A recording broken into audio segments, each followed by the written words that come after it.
Alright, so I should be live? Question mark. Hope everything saves from last time, so it should be a good stream. Wowee! Let's see if it works. Let's see if you work. Will you work with me? Will you work with me, YouTube? Will you make my dreams come true? Yes, you will. Yay! Cool. Great. Awesome. Yay. So we get to read today. Woo! Let's see. But here.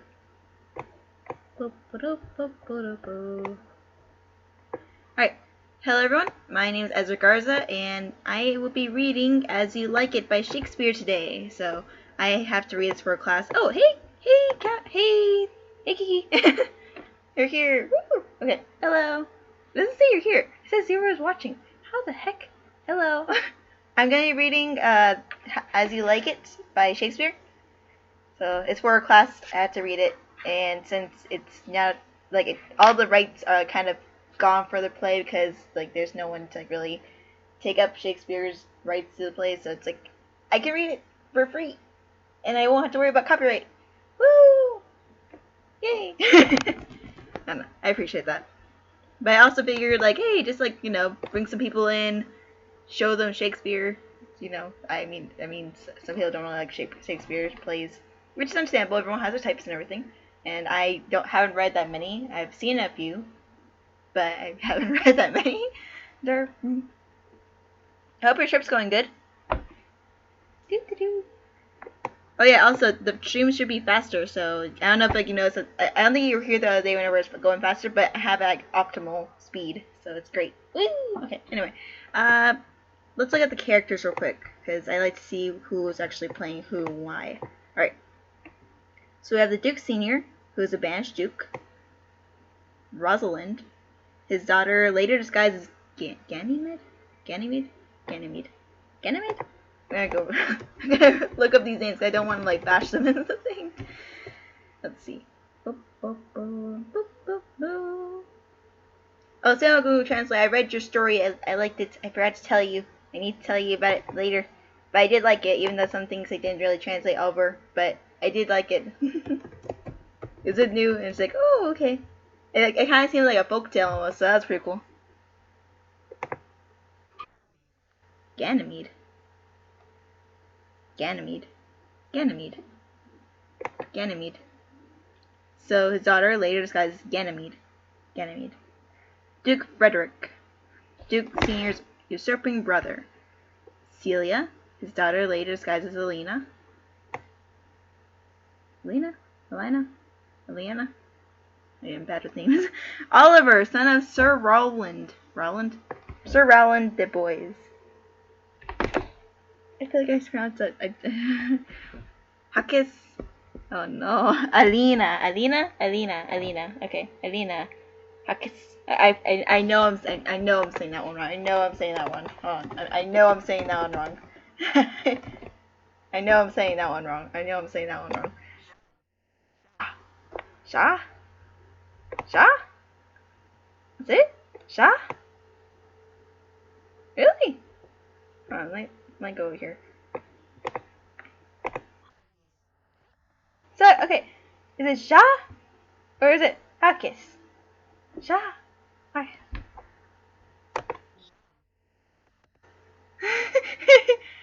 Bequeath. Okay.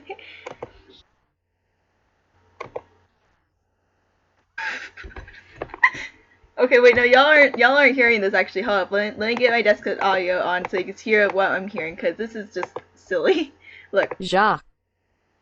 Yak. Why is yak? That. Oh no. Jacques. Hakis. I'm spelling this right? I'm not just. Okay, please. Yeah, no, I'm spelling it right. Google, please. Oh, this is going to a great start. We're just barely on the names. Great. Alright, we're just gonna, I don't know, let's hope he's not in there too much. Or feel bad, okay. I mean, at least I don't have to say it every time. I'm just gonna be saying it. I'm just gonna be saying it, it's good, it's good. English pronounces is right. Really? Ja? Jacques. Really? Ja? Ja. Ja. Ja. Okay. Sorry, I'm just trying to get in my head just like it says. Okay. Okay.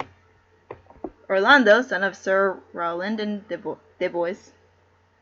I wonder if it's like the same like boys, like like BOIS instead of like BOYS, and this is just a modern version and just said boys instead of boys.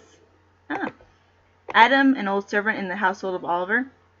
Dennis, French. It's a French. You're right. You're right. You're right. Okay, yeah, you're right. You're right. I was looking at Spanish. Dash. Okay. Okay. Adam, an old servant in the house of Oliver. Dennis, an servant of Oliver. Ezra, I just said this. Okay. Lebu, a foppish courtier in the court of Duke Frederick. Charles, a wrestler in the court of Duke Frederick. Touchstone, a clown or a fool. Amins? I'm gonna change this to French. Let's get this right. French. Kiki, do you study French? Kinda. I know like you're in Germany and everything, but like, do you study French too?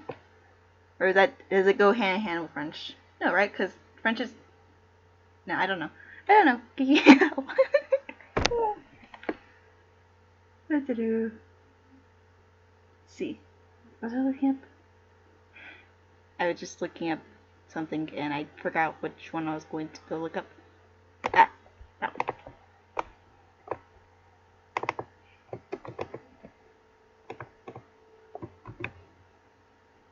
Amiens. Amiens. Amiens. Amiens. Ja. Okay, so Amiens, a lord attending Duke Senior in exile. Ja, a malcontent satirist in the retinue of Duke Senior. Corin, an old shepherd. Sylvius, a young shepherd enamored of Phoebe. Miss Phoebe. Phoebe. Have a person in the valley that has this name. Miss Phoebe. Okay. Phoebe, a shepherdess, a disciple of Sylvius. William, a country youth, a suitor to Audrey. Audrey, a country wench. Sir Oliver Martex, a country vicar. Hymen, a god of marriage. Lords of and followers attending Duke Senior and Duke Frederick. Seeing Oliver's house, the court of Duke Frederick, and the forest of Arden. Any more? Okay, cool. We got all the characters, yay! Let's actually get to the thing now. Oh no.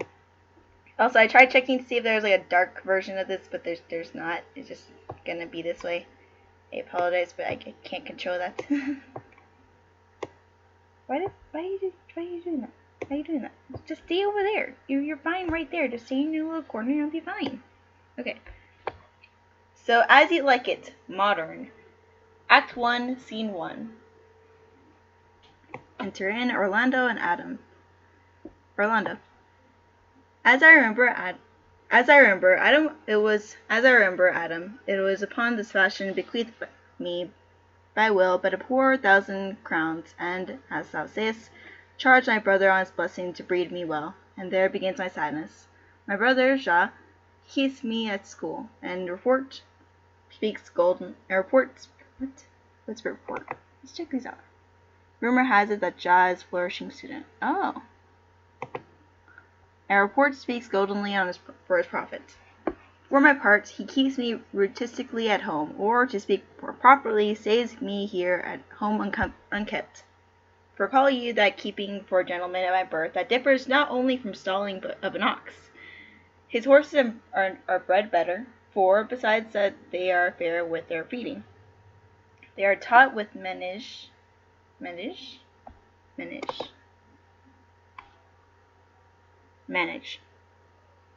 are taught with manage, training, handling, directing horse paces, training his good paces. They are taught with manage, and to that riders dearly hired, but I, his brother, gain nothing under him but grow, for which his animals on dun hills are as much bound to him as I. Besides this, nothing that he so plentifully gives me, the something that nature gave me is countenance seems to take from him. His countenance seems to take from him.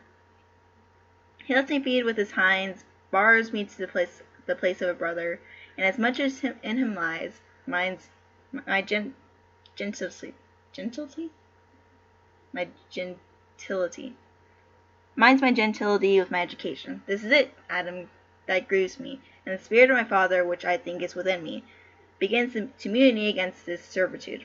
I will no longer endure it, though yet I know no wise remedy how to avoid it. If y'all are trying to read this, also, I'm sorry, I'm just trying to get the words right. I would not listen to this as a reader's guide because you'll just hear me stutter through the whole thing. Okay, if I knew the play like the back of my hand, then maybe I could make a recording of that. But this is not it. Okay, go buy that online if you're doing that. Okay. Enter Oliver, Adam. Yonder comes a master, your brother. Go afar, Adam, and thou shalt hear how he will shake me up. Now, sir, what make you here? Nothing. I am not taught to make anything. What mar you then? Marry, sir. I am helping you to mar that which God made, a poor unworthy brother of yours with idleness. See what mar means. To make and or make. Or mar. Huh. Marry, sir. Be better employed, and be not a while. Shall I keep your hogs and eat husk with them? What prodigal portion have I spent, that I should come to such penury? Know you where you are, sir?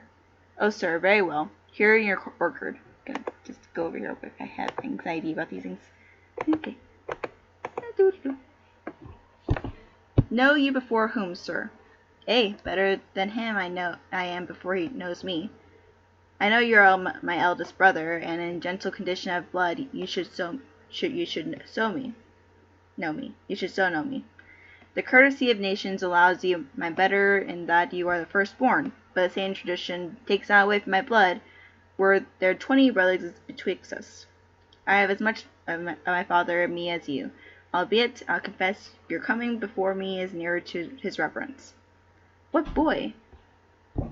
Bah. Hello. Are there people on here? Yeah, that's Kiki. Oh, okay. So, my mom just walked in. Hi. Yeah, you're not on camera, don't worry. Okay.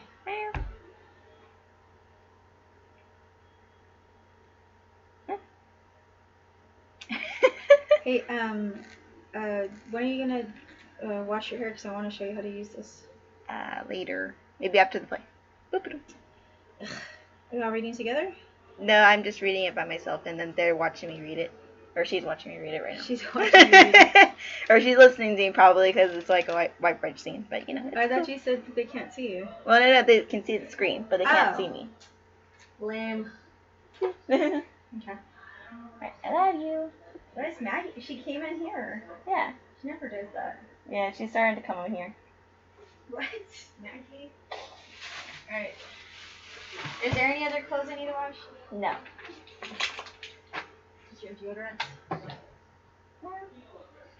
Are these clean or dirty? Those are clean. Except the shirt. You want her in here? No. Come on, Maggie. Oh, Why sorry.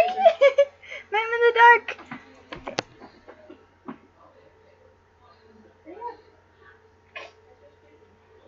Alright, back to reading. What? Boy! Come, elder brother, you are too young in this. Wilt thou lay hands on me, villain?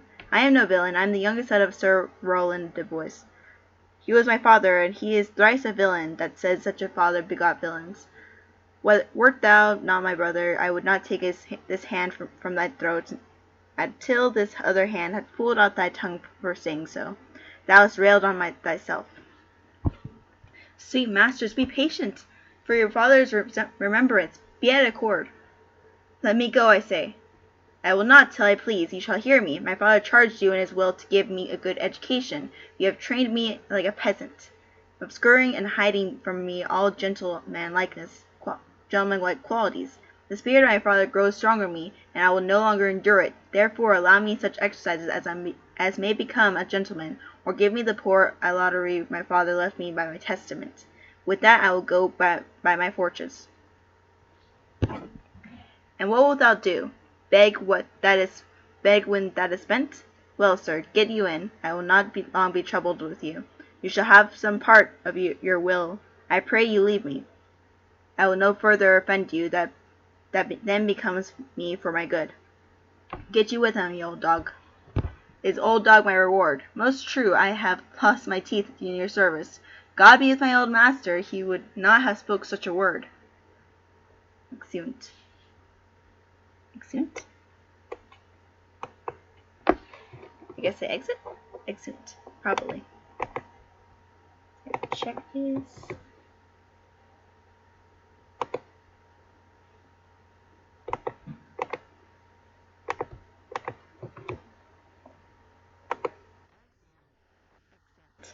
Exit. What does it mean? Probably exit. Is it even so? Begin you to grow upon me. I will physique your rakeness, and yet give no 1,000 crowns neither. Hola, Dennis. I don't think it's hola. I think it's just...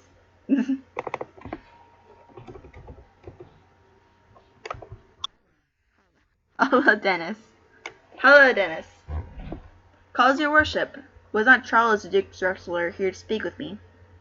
So please you, he is here at the door, and importunes access to you. Call him in. 'Twill be a good way, and tomorrow the wrestling is. So Dennis exited, and then he said this. Okay, enter Charles. Good morrow to your worship. Good Monsieur Charles. What's the news at the new court? There's no news, sir. News at the court, sir, but the old news. That is, the old Duke is banished by his younger brother, the new Duke, and 3 or 4 loving lords have put themselves into a voluntary exile with him, whose lands and revenues enrich the new Duke. Therefore he gives them good leave to wander. Can you tell if Rosalind, the Duke's daughter, be banished with her father? Oh no, the Duke's daughter, her cousin, so he loves her, being even from their cradles bred together, that she would have followed her exile, or have died to stay behind her. She is the court, and no less beloved of her uncle than his own daughter, and never 2 ladies loved as they do. Where'll the Duke live? They say he is already in the forest of Arden, and many merry men with him, and there they live like the old Robin Hood of England. They say many young gentlemen flock to him every day, and fleet time curiously as they did in the Golden World. What? You wrestle tomorrow before the new Duke? Marry do I, sir? And I came to acquaint you with the matter. I am given, sir, secretly to understand your younger brother Orlando hath a disposition to come in disguise against me to try a fall. Tomorrow, sir, I wrestle for my credit, and he that escapes me without some broken limb shall acquit him well. Your brother is but young and tender, and for your love I would be loath to foil him, as I must, for my own honor, if he come in. Therefore, out of my love to you, I came hither to acquaint you withal, that either you might stay him for his intendment, or brook such disgrace well as he shall run into. In that is a thing of his own search, and altogether against my will. Charles, I thank thee for thy love to me, which thou shalt find I will most kindly requite. I had myself notice of my brother's purpose herein, and have by underhand means labored to dissuade him from it, but he is resolute. I'll tell thee, Charles, it is the stubbornest young fellow in France, full of ambition and envious emulator of every man's good parts. A secret villainous contriver against me, his natural brother. Therefore use thy discretion. I had as lief thou didst break his neck as his finger, and thou wert best look to it. For if thou dost any slight disgrace, or if he do not mightily grace himself on thee, he'll practise against thee by poison, entrap thee by some treacherous device, and never leave thee till he hath taken my life by some indirect means or other. For I assure thee, and almost with tears I speak it, there is not one so young and so villainous this day living. I speak but brotherly of him, but I should anatomize him to thee as he is. I must blush and weep, and so must look pale and wonder. I am heartily glad I came hitherto. If he come tomorrow, I'll give him his payment. If he go alone again, I'll never wrestle for prize more. And so, God keep your worship. He exits. Farewell, good Charles. Now will I stir this gamester. I hope I shall see the end of him. For my soul, yet I know not why he hates. Yet I know not why. Hates nothing more than he. Yet he's gentle, never schooled, and yet learned, full of noble device, of all sorts enchantingly beloved, and indeed so much in the heart of the world, and especially of my own people, who best know him, as that I am altogether misprized. But I shall not be so long. The wrestlers shall clear all. Nothing remains but that I kindle the void thither, which now I'll go about. Bum bum bum. Already so much, and it's gonna be seen too. Enter in Rosalind and Celia. I think I'm just gonna say the name just so like people know what's going on if they're not like looking at it because of the bright screen. So right now we have Celia. I pray thee, Rosalind, suit my cause. Be merry. Rosalind. Dear Celia, I show more mirth than I am mistress of, and would you yet I were merrier. Unless you could teach me to forget a banished father, you must not learn me how to remember any extraordinary pleasure. Herein I see thou lovest me not with full weight that I love thee. If my uncle thy banished father had banished thy uncle, the Duke my father, so thou hadst been still with me. I could have taught my love to take thy father for mine. So wouldst thou, if the truth of thy love to me were so righteously tempered as mine is to thee. Well, I will forget the condition of my estate to rejoice in yours. You know my father hath no child, but I, nor none is like to have, and truly, when he dies, thou should be his heir. For what he hath taken away from thy father perforce, I will render thee again in affection. By my honor, I will, and when I break that oath, let me turn monster. Therefore, my sweet Rose, my dear Rose, be merry. From henceforth I will, cause and devise sports. Devise sports. What do you mean by this? Pastimes. From henceforth I will, cause. I think it's like cause, but it's like, from henceforth I will, cause, and devise sports. Let me see. What think you of falling in love? Marry, I prithee do, to make sport withal. But love no man in good earnest, nor further in sport neither than with safety or of a pure blush thou mayest in honor come off again. What shall be our sport then? Let us sit and mock the good housewife Fortune from her wheel, and that her gifts may henceforth be bestowed equally. I would we could go so, for her benefits are mightily misplaced, and the bountiful blind woman doth make most mistake in her gifts to woman. 'Tis true, for those that she makes fair she scarce to make honest, and those she make honest she makes very ill favourably. Nay, now goes from the Fortune's office to Nature's. Fortune reigns in gifts of the world, not in lineaments of nature. Enter Touchstone, clown. The clown.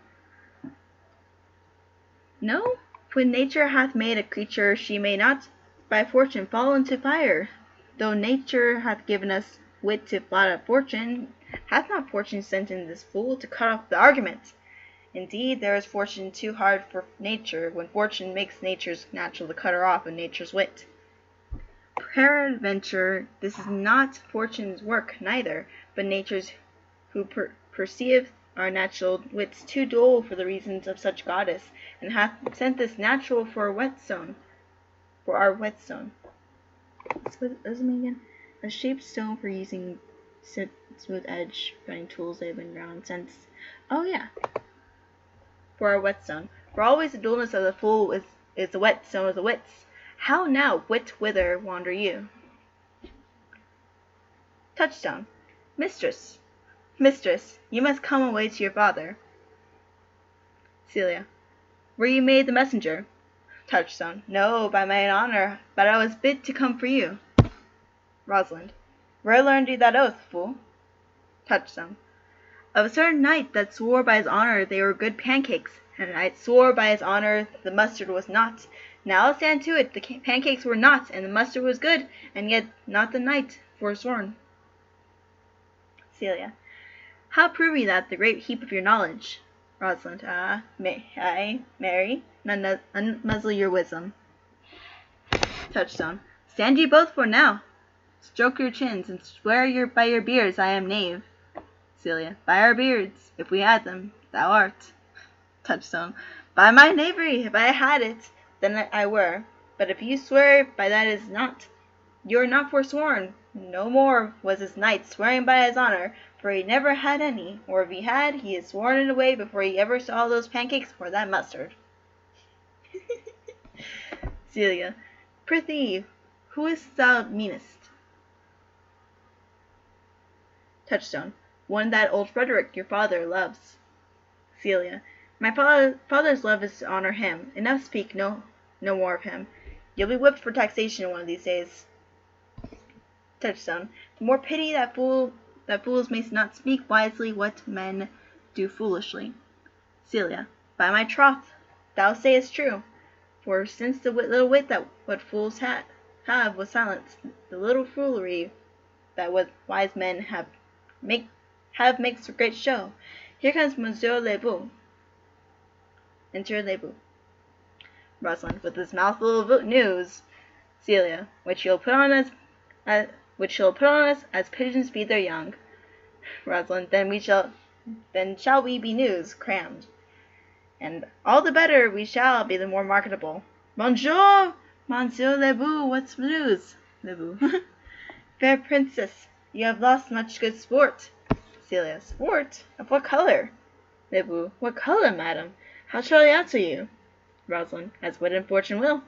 Touchstone. Or as the destiny's decree. Well, Celia. Well said. Thou was late on the trial. Touchstone. Nay, if I had not keep my rank. Rosalind. Thou losest thy old smell. Le Beau. You amaze me, ladies. I would have told you good wrestling, which you would have lost sight of. Rosalind. Yet tell us the manner of the wrestling. Le Beau. I will tell you the beginning, and if it please your ladyships, you may see the end, for the best is yet to do, and here, where you are, they are coming to perform it. Celia. Well, the beginning, that is dead and buried. Le Beau. There comes an old man and his 3 sons. I could match the beginning with an old tale. Le Beau. 3 proper young men, of excellent growth and presence. Rosalind. With bills on their necks, be it known unto all men by these presents. Le Beau. The eldest of the 3 wrestled men with Charles. The eldest of the 3 wrestled Charles, the Duke's wrestler, which Charles in a moment threw him and broke 3 of his ribs, that there is little hope of life for him. So he served the second, and so the third. Yonder they lie, the poor man, their father making such a pitiful dole over them, that all the beholders take part of his weeping. Alas! Touchstone. But what is the sport, monsieur, that the ladies have lost? Le Beau. Why, this is that I speak of. Touchstone. Thus men may grow wiser every day.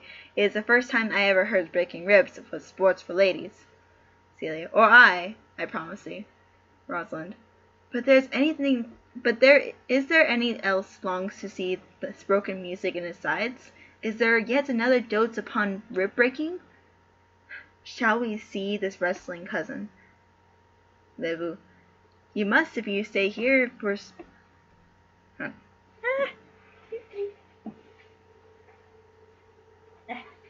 Le Beau. You must if you stay here, for here is the place appointed for the wrestling, and they are ready to perform it. Celia. Yonder, sure, they are coming. Let us now stay and see it. Flourish. Enter Duke, Frederick, Lords, Orlando, Charles, and attendants. A lot of people. Duke Frederick. Come on, come on.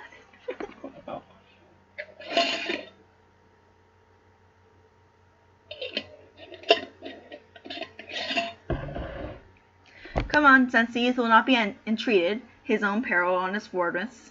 Rosalind. To Le Beau. Is yonder the man? Libbu. Even he, madam. Celia. Alas, he is too young, yet he looks successfully. Duke Frederick. How now, daughter and cousin, are you crept hither to see the wrestling? Rosalind. Ay, my liege, so please you give us leave. Duke Frederick. You will take a little delight in it, I can tell you. There are such odds in the man, and pity of the challenger's youth, I would fain dissuade him, but he will not be entreated. Speak to him, ladies. See if you can move him. Celia. Call him hither, good Monsieur de Libbu. Duke Frederick. Do so. I will not be by. Duke Frederick stands aside. Libbu to Orlando. Monsieur the challenger, the princess calls for you. Orlando, approaching Rosalind and Celia. I attend them with all respect and duty. Rosalind. Young man, have you challenged Charles a wrestler? Orlando. No, fair princess, he is a general challenger. I come but in, as I was due, to try with him the strength of my youth. Celia. Young gentleman, your spirits are too bold for your years. You have seen cruel proof of this man's strength. If you saw yourself with your eyes, or knew yourself with judgment, the fear of your adventure would counsel you to a more equal enterprise. We pray you, for your own sake, to embrace your own safety, and give us over this attempt. Rosalind. Do, youngster. Your reputation shall not therefore be misprized. We will make it our suit to the Duke that the wrestling might not go forward. Orlando. I beseech you, punish me not with your hard thoughts, for I confess me much guilty to deny so fair the excellent ladies anything. But let your fair eyes and gentle wishes go with me to my trial, wherein if I be foiled, there is but one shamed that was never gracious. If killed, but one dead that was willing to be so. I shall do my friends no wrong, for I have none to lament me, the world no inquiry, for in it I have nothing. Only in the world I fill a place which may be better supplied when I have made it empty. Rosalind. The little strength I have, I would it were with you, and mine to eke out hers. Eke out? Supplement supply differential. And mine to supply hers. Rosalind. Very well. Pray heaven I be deceived in you. Celia. Your heart's desires be with you. Charles. Come, where is the young gallant that is so desirous to lie with his mother's earth? Orlando. Ready, sir, but his will hath in it a more modest working. Duke Frederick. You shall try but one fall. Charles. No, I want your grace, you shall not entreat him to a second, that have so mightily persuaded him from a first. Orlando. You mean to mock me after. You should not have mocked me before. But come your ways. Rosalind. Now Hercules beat thy speed, young man. Celia. I would if I were invisible, to catch a strong fellow by a leg. Rosalind. Oh, excellent young man. Celia. If I had thunderbolt in mine, I could tell who should down. Charles is thrown. Chapeau, she's. Oh, jeez. So they're wrestling, and it's like Charles is just like. Duke Frederick. No more, no more. Orlando. Yes, I beseech you, your grace. I am not well breathed. Duke Frederick. How dost Charles? Libbu. He cannot speak, my lord. Duke Frederick. Bear him away. Oh, jeez. Charles is carried out. What is thy name, young man? Orlando. Orlando, my liege. The youngest son of Sir Rowland the Voice. Duke Frederick.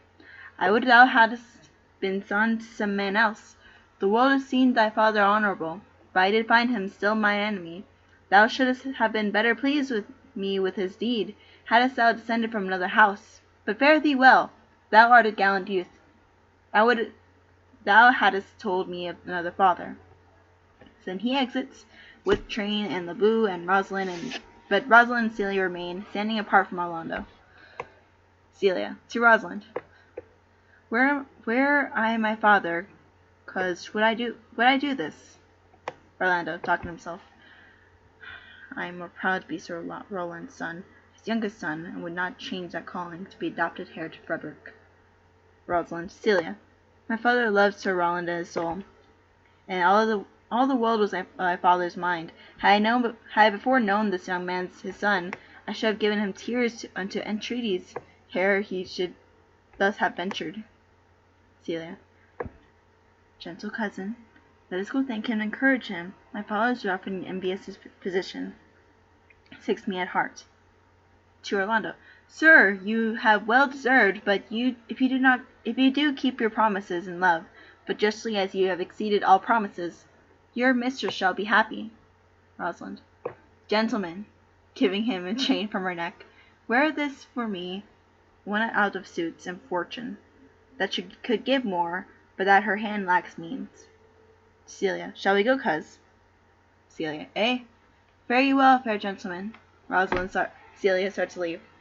Orlando. Aside. Can I not say thank you? My better parts are all but thrown down, and that which were here stands up. It is but a quintain, a mere lifeless block. Quintain. I miss Quintin. Wooden post, sometimes carved to resemble a Turk or Sarkin quilting. Ooh, that's cool.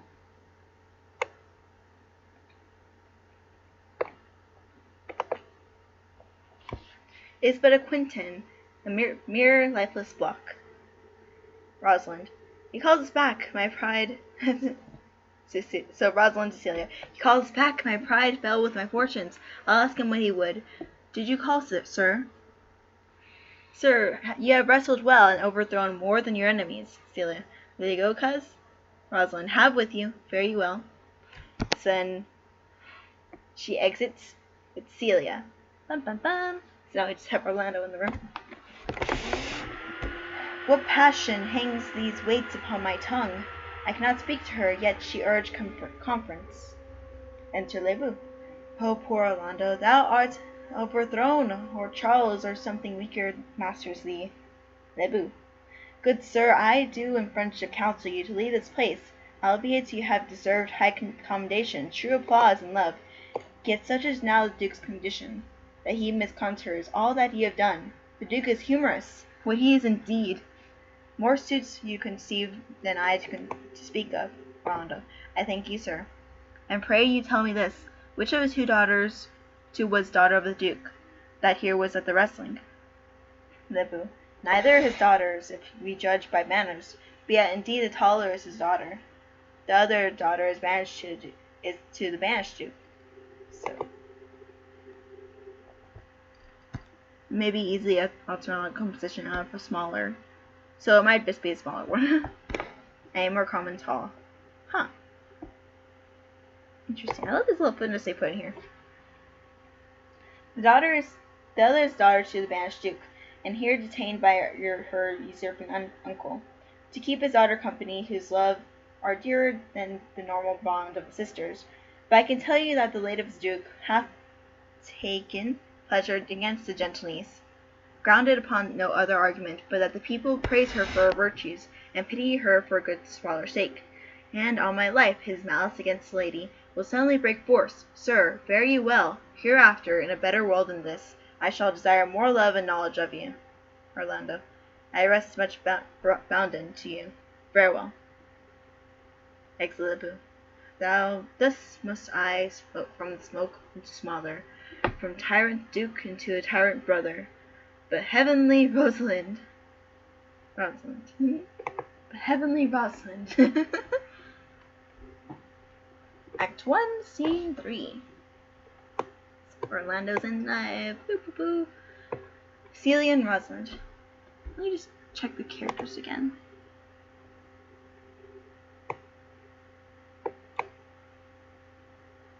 So Rosalind is Duke's banished Duke's daughter, and then Celia is the Duke's Frederick's daughter. Haha. Okay. It's so weird. Anyway. Celia. Why, cousin, why, Rosalind? Cupid have mercy, not a word? Rosalind. Not one word to throw at a dog. Celia. No, thy words are too precious to be cast away upon curs. Throw some of them at me. Come, lay me with reasons. Rosalind. Then there were two cousins laid up, when the one should be lamed with reasons and the other mad without any. Celia. But is all this for your father? Rosalind. No, some of it is for my child's father. Oh, how full of prayers is this working day world. Celia. But So I miss whenever it's just like two people, I just like go back and forth, and like there'll be like a little gap for each to understand. So right now we're on Celia. They are but birds, cousin, thrown upon thee in holiday foolery. If we walk not in trodden paths, our very petticoats will catch them. I could shake him off my coat. These birds are in my heart. Hem them away. I would try if I could cry hem and have him. Come, come, wrestle thy affections. Oh, they take the part of a better wrestler than myself. Oh, a good wish upon you! You will try in time in spite of a fall, but turning these jests out of service, let us talk in good earnest. Is it possible in such a sudden you should fall into a strong liking with Sir Rowland's youngest son? The Duke, my father, loved his father dearly. Doth it therefore ensue that you should love his son dearly? By this kind of chase I should hate him, for my father hated his father dearly, yet I hate not Orlando. No faith hath. What am I doing? No faith hate him not, for my sake. Why should I not? Doth he not deserve well? Enter Duke Frederick with words. Let me love him for that, and you love him because I do. Look, here comes the Duke, with his eyes full of anger. Duke Frederick. To Rosalind. Mistress, dispatch you with your safest haste, and get you from our court. Rosalind. Me, uncle? Duke Frederick. You, cousin. Within these 10 days, if that thou beest found so near a public court as 20 miles, thou diest for it. Oh no. Rosalind. I do beseech your grace. Let me the knowledge of my fault bear with me. If with myself I hold intelligence, or have acquaintance with my own desires, if that I do not dream or not be frantic, as I do trust I am not, then, dear uncle, never so much as in a thought unborn did I offend your highness. Dear Frederick. Thus do all traitors. Jeez. If their purgation did consist in words, they are as innocent as grace itself. Let it suffice thee that I trust thee not. Oh, jeez. This is your, jeez. Rosalind. Yet your mistrust cannot make me a traitor. Tell me whereon the likelihood depends. Duke Frederick. Thou art thy father's daughter. There's enough. Rosalind. So was I when your highness took his dukedom. So was I when your highness banished him. Treason is not inherited, my lord.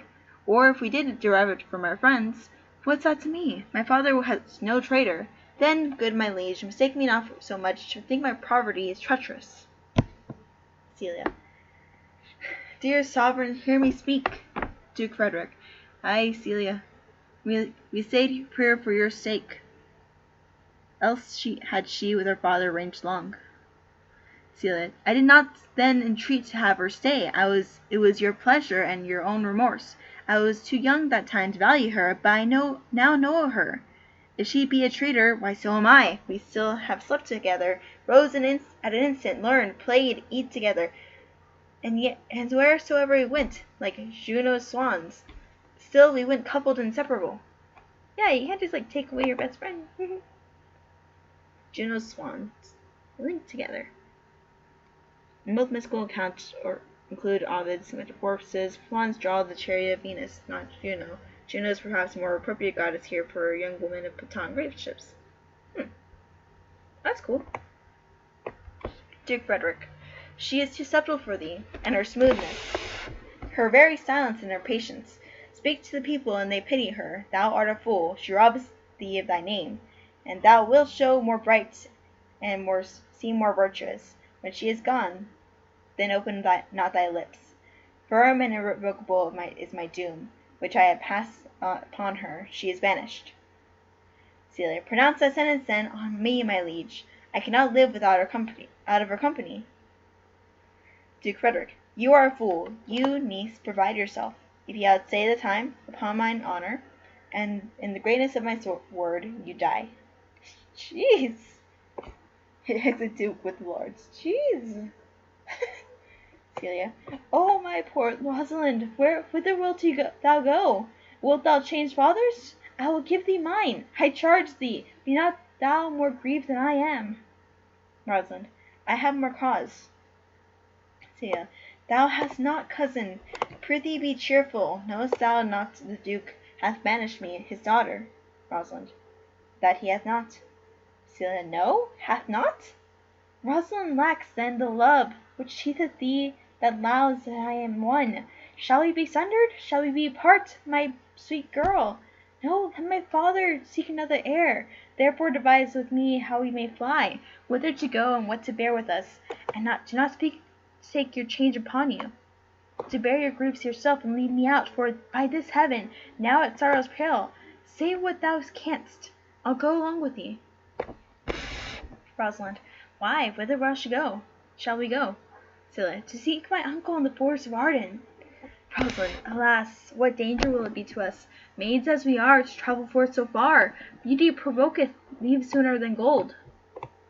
Celia. I'll put myself in poor mean attire, with the kind of umber smirch on my face, the like you do you. The like do you. So shall we pass along and never stir assailants. Rosalind.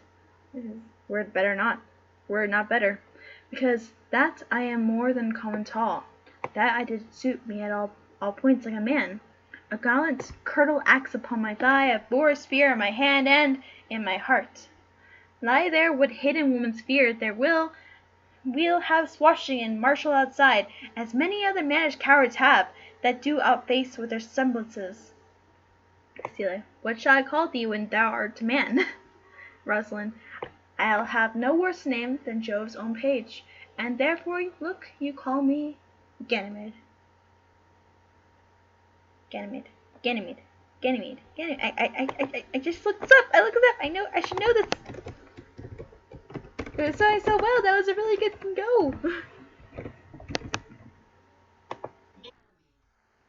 Ganymede. I got it. Okay. I'll have no worse name than Jove's own page, and therefore look you call me Ganymede. But what will you be called? Celia. Something that hath a reference to my state. No longer Celia, but Alina. Rosalind. But my cousin, if we essay to steal the cottage full of your father's court, will you not comfort to our travel? Celia. He'll go along over the wide world with me. Leave me alone to woo him. Let's away. We'll get our jewels and our wealth together. Devise the fittest time and safest way to hie us from the pursuit that we made after my flight. Now go we in content to liberty and not be banished to banishment. To liberty and not to banishment. That's pretty cool. So they're like, we're gonna go together. Woo! Okay, that's cool. Best friends. Alright. Act 2, Scene 1. Enter Duke Seniors, Emions, and 2 or 3 lords, like foresters. So Rosalind will be Ganymede, and Celia will be Alina. I'm just making that mental note for me, just for later. Alright. Duke Senior. Wait. Enter 2 or 3 lords, like foresters. Foresters. Those who live in forests. Why are they like foresters? Duke Senior. Let me pull up a characters list again so I can see who this be. So Duke Senior is the banished Duke. So Duke Frederick is the not banished Duke, the one that has like the Duke of the land, and then Duke Senior is the banished Duke. Okay? Just to refer everyone back to where they were. Yeah, they're still watching. Now, my co-mates and brothers in exile, thou hath not old custom made this life more sweet than that of painted pomp? Are not these woods more free from peril than the envious court? Here feel we not the plenty of Adam, the season's difference as the icy fang, and churlish chiding the winter's wind, which when it bites and blows upon my body, even till I shrink with cold, I smile and say, there is no flattery, these are counselors, that feelingly persuade me that what I am.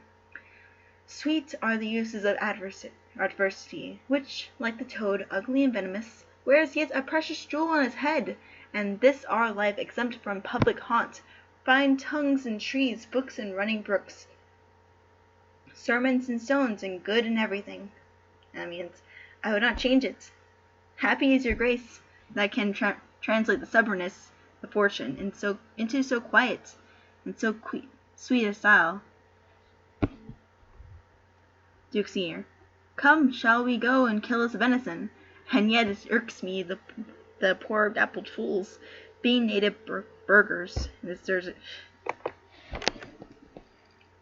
citizens. Okay, being native citizens instead of the city should, in their own confines with forked heads, have their round haunches gored.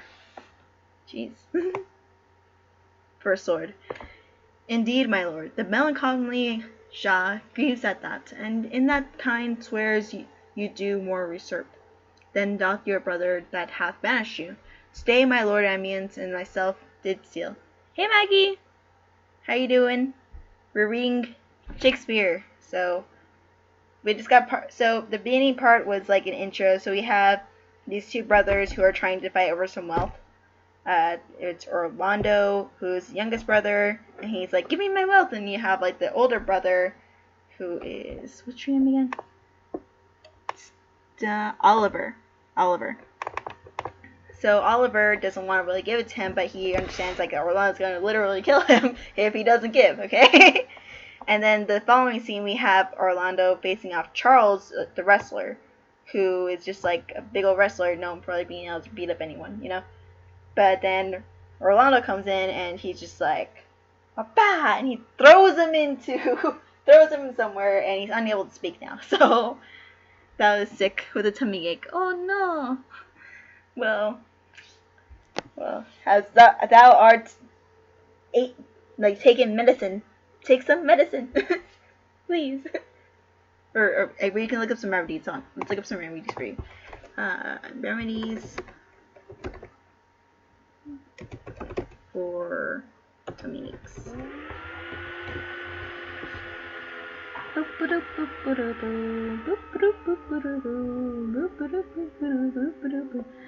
So drinking water. So yeah, go drink some water.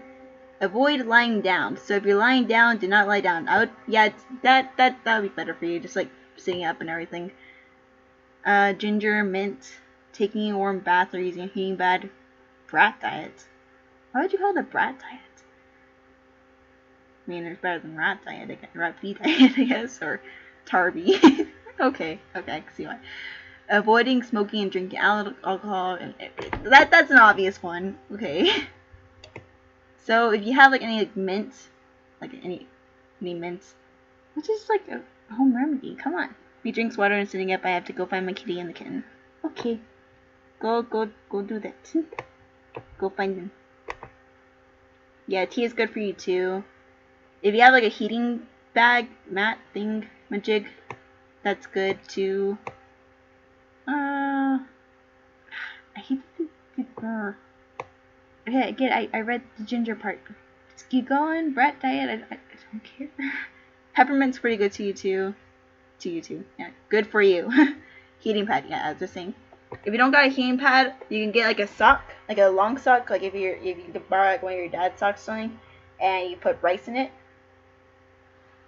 and then you tie it up. You can use like a headband. No, yeah, you have to put rice in it though. I'll put it like for a good chunk of the way, and then tie it up, put it in the microwave for maybe a minute or so until it gets like about hot or like medium hot. Just place it on your belly, and that'll like work as a heating pad. And you can just have that like around the house, you know. It's pretty good.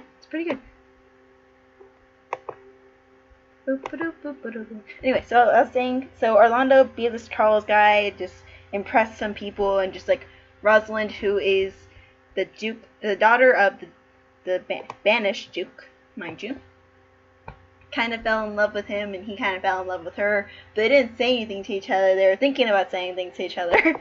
And Celia's just kind of like bugging them on, who is the daughter of the other Duke, who has more land. And so just like she's like, you should go say something to him. It's like, I don't know if I should. I mean, what should I say? And then all of a sudden, Celia's father, Duke Frederick, comes in and says Rosalind has to be out of the land or she will be put to death. Because she is the daughter of a banished duke. And so he considers her to be a traitor. What? And so they like fight about it a bit, but he's like really just like, you're gonna die if you stay here. You know, and the daughter's like not really having it either. She's just like, how dare he do this, you know?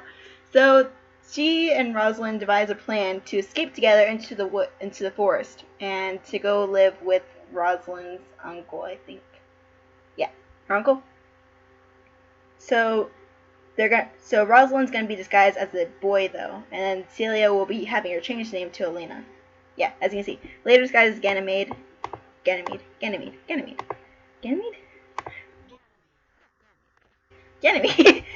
disguised as Ganymede, will be her and her boy, and then Elena will be the name Celia takes to pretend that she's not not royalty, noble, because dukes and all those people are nobles. They own land. So, yee. Okay. And right now we just got into where Duke Senior, who is a banished duke, is like talking to these lords who are like, oh yeah, we don't really agree with what they're saying. We can be our own kind of dukes to our own land in the forest, where the forest defines us. So it's interesting. It's interesting. So yeah, so we'll keep going with this. First Lord, indeed, my lord, the melancholy Jah grieves at that, and in that kind swears you do more usurp than doth your brother that hath banished you.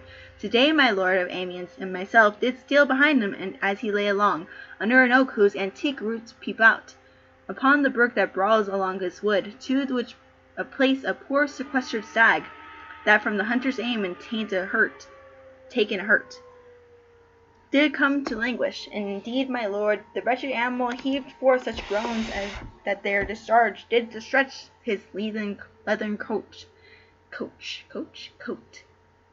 almost to bursting, and the big round tears coursed one another down his innocent nose, and piteous chase. And thus the hairy fool, much marked of the melancholy Jah, stood on the extremest verge of the swift brook, augmenting it with tears. If y'all need me to define anything right here, I know myself. Whenever I was reading Shakespeare before, some of the things were kind of hard to do. But I've been in the theater business for a while, so I know some of these things, but I don't know all these things. So if y'all have any question about any of these words and you see it's underlined something like that, tell me and be like, yo, what does this mean? Okay, I'll explain it to you. Because if I have to explain it to you, then I can learn more. You know what I mean? It'll be good for both of us. All of us, Okay. Duke Senior. But what said Jah? Did he not moralize the spectacle? First Lord. Oh yes, into 1,000 similes. First, for his weeping into a needless stream. Oh, am I gonna be on tonight? Yeah, I should be on tonight. I'll be there. Just don't know when exactly, but I will be there. But if you get sick though, go to sleep. Okay? Just go to sleep. Get better. Don't be sick. First for sweeping into the needless stream. Poor dear, quoth he, thou makest a testament, as worldlings do, giving thy sum of more to that had too much. Then, being there alone, left and abandoned of his velvet friends, 'tis right, quoth thee. Thus misery doth part, the flux of company, and on a careless herd, full of pasture, jumps along by him, and never stays to greet him. Ay, quoth Jah, sweep on, you fat and greasy citizens. 'Tis just the fashion. Wherefore do you look upon that poor broken bankrupt there, thus most effectively? You just get better with bitter railing.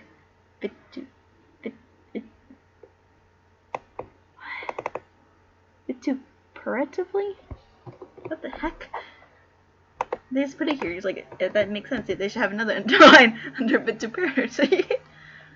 Let's see. Uttering or giving to censure, containing a character's mind. Oh, okay.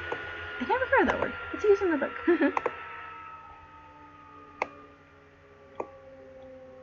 Thus most effectively he pierced through the body of the country, city, court, and of this our life, swearing that we are mere usurpers, tyrants, and what's worse, to fright the animals and to kill them up, and their sign and native dwelling place.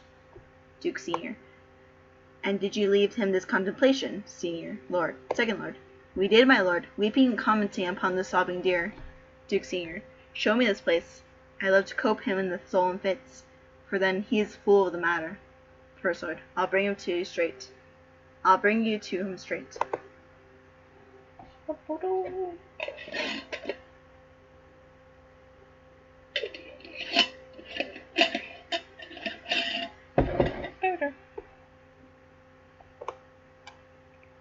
Act 2, Scene 2.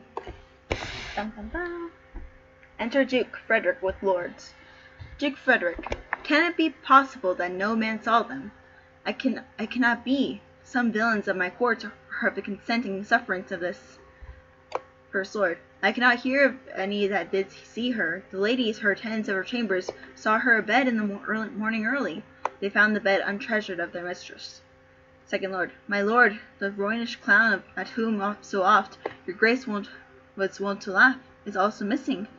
Hesperia, this prince's gentlewoman, confesses that she so secretly overheard your daughter and her cousin much commend the parts and graces of wrestler, that did lately foil the sinewy Charles, and she believes wherever they have gone that youth is surely in their company. Oh no. So they're thinking that, okay, you'll be back, okay. So thinking that the Orlando guy took Rosalind and the daughter. Oh no, that's not gonna be good. Duke Frederick, send to his brother, fetch that gallant hither. If he be absent, bring his brother to me. I'll make him find him. Do this suddenly, and let not search it in Inquisition quail to bring again these foolish runaways. Oh jeez. So, Frederick's not gonna be happy with it. Oh no. That's what you get if you're not letting your daughters be together, even though you're blaming this guy that barely even knows your daughters. So Act 2, Scene 3. Enter Orlando and Adam. Meeting. Orlando, who's there? So okay. So we have Orlando and Adam. Ba-bam. So Orlando, who's there? Adam, what, my young master? Oh, my gentle master! Oh, my sweet master! Oh, you memory of old Sir Roland! Why, what make you here? Why are you so virtuous? Why do people love you? Okay. Why do people love you? I don't know.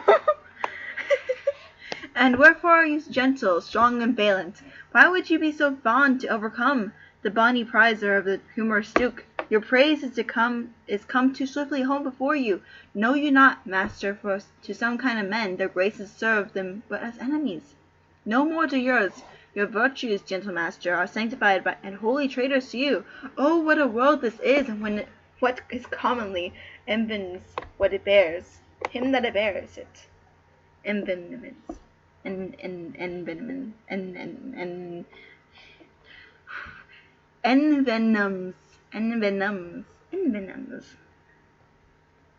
Perhaps an allusion to the story of the centaur Nessus, Hercules?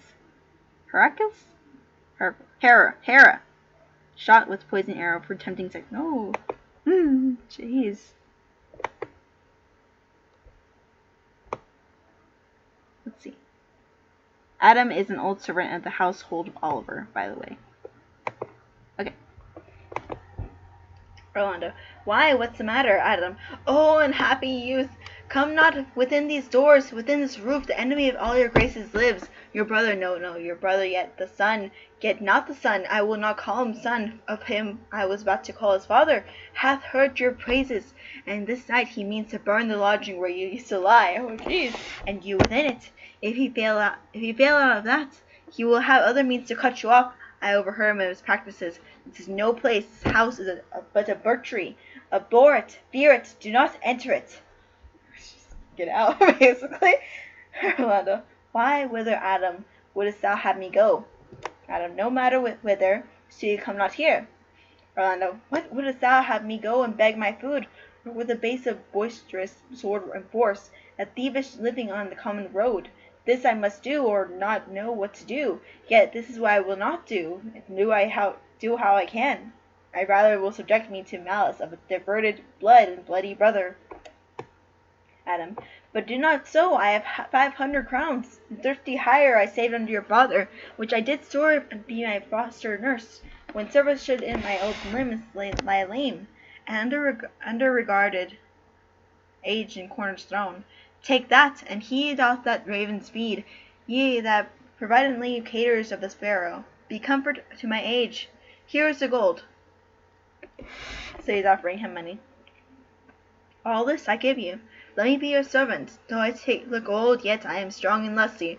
For in my youth I never did apply hot and rebellious liquors on my blood, nor did the bashful forehead woo the means of weakness and debility. Therefore my age is a lusty winter, frosty, but kindly. Let me go with you. I'll do the service of a younger man, and all your business of necessities.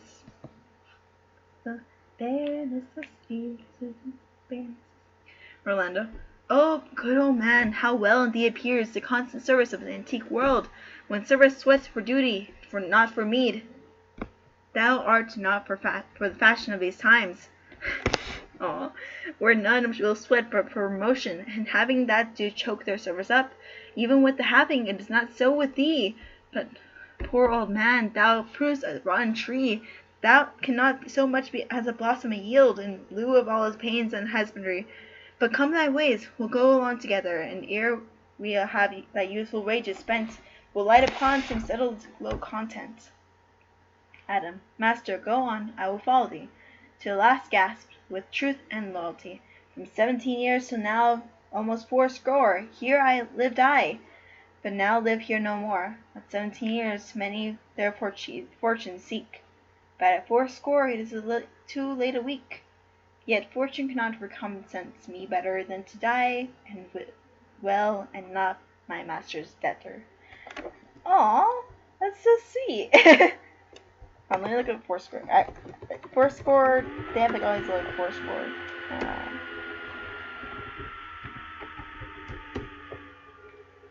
Let's see. So 17. So 20 years. So we have 2, 4, 6, 8. So 8 plus. Oh, jeez, he's 97 years old. Jeez. Yikes.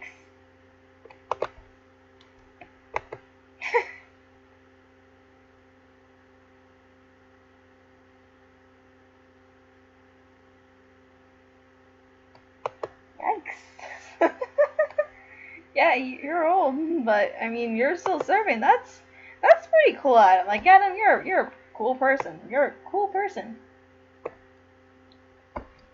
Act 2, Scene 4. Enter Rosalind for Ganymede. Enter Rosalind for Ganymede, Celia for Arlena, and Clown, alias Touchstone. So we have Rosalind, who's pretending to be a boy and pretending to be Ganymede. Celia, who's pretending to be Alina, who is going to be like a poor person.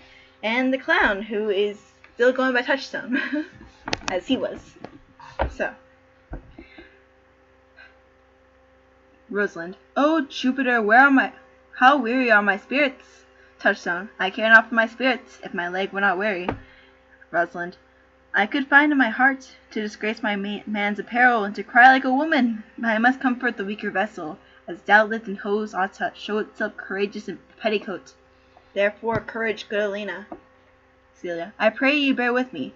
I cannot go further. For my part, I had rather bear with you than bear you, yet I should bear no cross if I did bear you, for I think you have no money in your purse. Rosalind. Well, this is the forest of Arden. Touchstone. Aye. Now am I in Arden? The more fool I. When I was at home I was in a better place, but travellers must be content.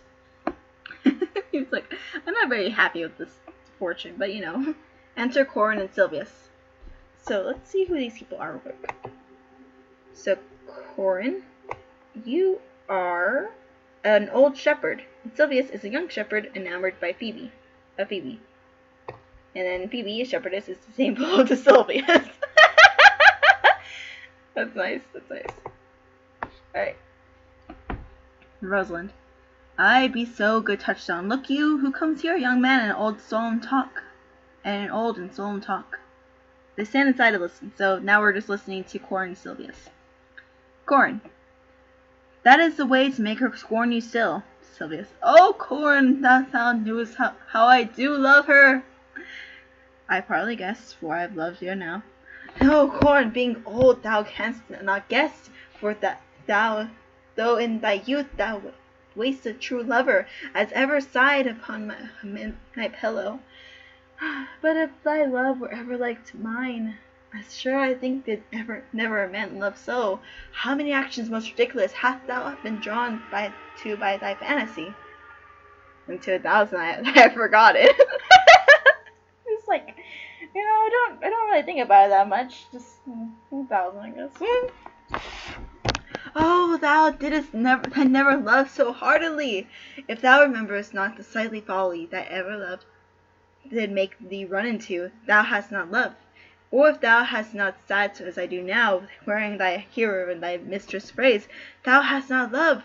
Or if thou hast not broke from company abruptly as thy passion now makes me, thou hast not loved. Oh, Phoebe, Phoebe, Phoebe. This guy. So, Sylva's exit. So they exit, eventually.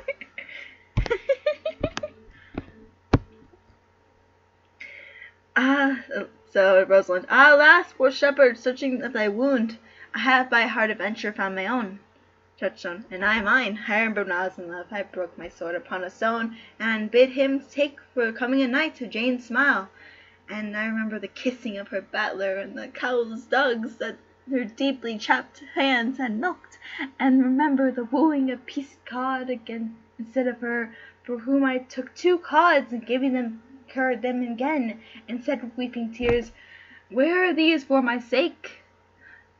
We that are true lovers run into strange capers, but as all is mortal in nature, so is all nature and love mortal in folly. I love this guy. This is great. Rosalind, thou speakest wiser than thou art ware of. Touchstone, nay, I shall never be aware of mine own wit till I break my shins against it. Rosalind, Jove, the shepherd's passion is much upon my fashion. Touchstone, and mine, but it grows something stale with me. Celia, I pray you, one of you question yon man, if he go for gold will give us any food, to faint almost death. And so, Touchstone to Corn, holla, you clown! Even though he's a clown, just like, holla, you clown! Rosalind, peaceful, he's not thy kinsman. Corn, it's like, who calls? Touchstone, you are better, sir. Corn, else are they very wretched. Rosalind, peace I say, good even to you, friend. Corn, and I to you, gentle sir, and to you all. Rosalind, I prithee, shepherd, if that love or gold can in this desert place, by entertainment, bring us where we may rest ourselves and feed. Here's a young maid who travel much oppressed, and faints for succor. Succor? Wants of help and sustenance. And faints for succor. Corn, fair sir, I pity her, and wish for her sake more than my own. My fortunes were more able to relieve her. But I am shepherd to another man, and do not shear the fleeces I graze. My master is churlish disposition, and little recks to find the way to heaven by doing deeds of hospitality. Besides his coat, his flocks and bounds of feed are now on sale, and our sheepcote now. By reason of his absence there is nothing that you will feed on, but what is, come see, and in my voice, most welcome shall you be. Back, I had to put with Kinswood, so the kitty is trying to be Appleton. Ha! I can get that. That's the same thing that Ripley does to Jonesy. Just like, just trying to eat, man. Just like, so we just went through a bit where we have, let's see. So the Duke Frederick thinks that Orlando, who was the guy that fought the wrestler, stole his daughter and the cousin of the daughter. When in reality they just escaped to go and be together, not to be together as friends, So, and then the next scene, it had Orlando talking with Adam, who's like an older servant, about 97 years. I'm getting that right. He said 17 years, and it's like, oh, jeez. For every score, it's like 20 years, so 97 years old, and he's still serving. And he tells like Orlando to go away. Don't just Yeah, I just don't want him to because he's his own food. Yeah. So or Adam like tells him to go away, but he also wants to go with him because he's like, I want to be able to serve the rest of my life, even though like he's already old. Like so he's like, I'll die happy if I can die serving and making sure that you're well. I'm just like, oh. So they go off, and then we have over here Rosalind, Celia, and the clown who have run off together into the woods, the forest of Arden, to go search for our uncle. Also, one of my compare Dark. I mean, yeah. It's pretty good like at fitting different characters. Like I honestly, I'd love to like see like something like this, But yeah, so we have Rosalind here, who is dressed as a guy named Ganymede. We have Celia, who is pretending to be a poor person, who's still a woman though, and her fake name's Selena. And we have the clown, who's the clown. he's great. He's a great person. You'll love him. We read more of his stuff. So, all right. So now we have, but we just like witness like two shepherds talking to each other. Yes, it fits so well with him. Just like it just has that little eloquence of him. But So right now we have two shepherds, which is Corin, an old shepherd, and then we have Silvius, a young shepherd enamored by Phoebe. So he's just like, I'm in love, and he's just like, Corin's just like, I'm not really amused by you. And then you have Phoebe, a shepherdess, who is really disdainful of this Silvius, who is in love with her. It's just like, wow. It's not gonna work out for you, man. Alright. Corin. Fair sir, I pity her, and wish for her sake more than my own. So Corin just like told her, just like, I don't really got anything to give you, but I can give you a place to see, and you'll be welcome. But I can't really give you anything, so you can be welcome where I am staying. So Rosalind's like, what is he that shall buy his flock and pasture? Corin, that young swain that you saw here, but erewhile, that so little cares for buying anything. Rosalind, I pray thee, if stand with you with honesty, buy thou the cottage, pasture, and the flock, and thou shalt have to pay for it of us. Celia, and we'll mend thy wages. I like this place, and willingly would waste my time in it. Corin, assuredly the thing is to be sold. Go with me. If you like upon report the soil, the profit, and this kind of life, I will your very faithful feeder be, and buy it with your gold right suddenly. Without delay. Nice. Just like, give us these things and we'll be good. And it's like, okay, I'll sell it to you. It's like, no delay, give me the money, I'll go. Act 2, Scene 5. We've been here for an hour and 20 minutes. Nice. Go through. I don't know how many acts are. There are 5 acts in the epilogue. Interesting. Okay. Enter Ammian's Jaw and others. Table set out. Song. Amen sings. Under the greenwood tree, who loves to lie with me and turn his merry notes unto the sweet bird's throat. Come hither, come hither, come hither. Here shall he see no enemy but winter and rough weather. Ja, more, I prithee more. Amiens, and I'll make you melancholy. So Monsieur Ja. So let me chat Amiens real quick. So Amiens, I think, is another servant. Yeah, a lord attending to Duke Senior in exile. So, and Ja is a malcontent satyrist in the retinue of Duke Senior. So I think it's more I prithee more. I can suck melancholy after song as a weasel sucks eggs. More I prithee more. It means my voice is ragged. I know I cannot please you. Ja, I do not desire you to please me. I do desire you to sing. Come more, another stanzo. Call you stanzos? Stanzas. Stanzas. It means what you will, Monsieur Ja. Nay, I care not for the names, they own nothing. Will you sing? More to request to please myself. Well then, if I ever thank any man, I'll thank you. but that they call a compliment is like the encounter of two dog apes. And when a man thanks me heartily, methinks I have given him a penny, and he renders me beggarly thanks. Come, sing, and you will that, and that you that will not, hold your tongues. It means, well, I'll end the song, sirs. Cover the while. Let's see. In the meantime, well, I'll end the song. Sirs, cover the while, the Duke will drink under this tree. He hath been all this day to look you. Food and drinks are set out. And I have been all this day to avoid him. He is too disputable for our company, and I think as many matters as he, but I give heaven thanks that no boast of them. Come, warble, come. So now let's get sung again. So Amy sing again. Who doth ambition shun, and loves to live with son, seeking the food he eats, and pleased with he gets, all together. So everyone's all together. Come hither, come hither, come hither, here shall ye see no enemy but winter rough weather. Sorry, I had to go check on my kitty. He tried to jump up first. Oh no! Well, I mean, they failed. They'll learn their lesson, maybe. They don't always though, so he'll probably do it again. I'm glad he's okay.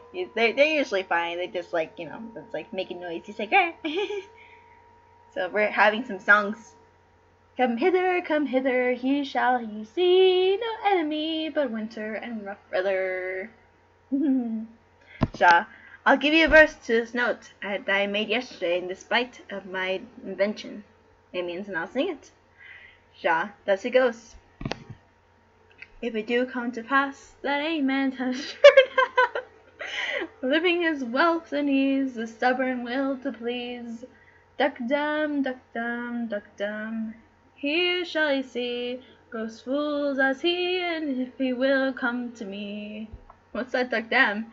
'Tis a Greek invocation to call fools into a circle. I'll go sleep if I can. If I cannot, I'll rail against the firstborn of Egypt. And I'll go see the Duke. His banquet is prepared. I swear, this sounds just like He's so old, so you had to check up on him. I'll be learning this lesson. He's fine. Cats usually go fall off things.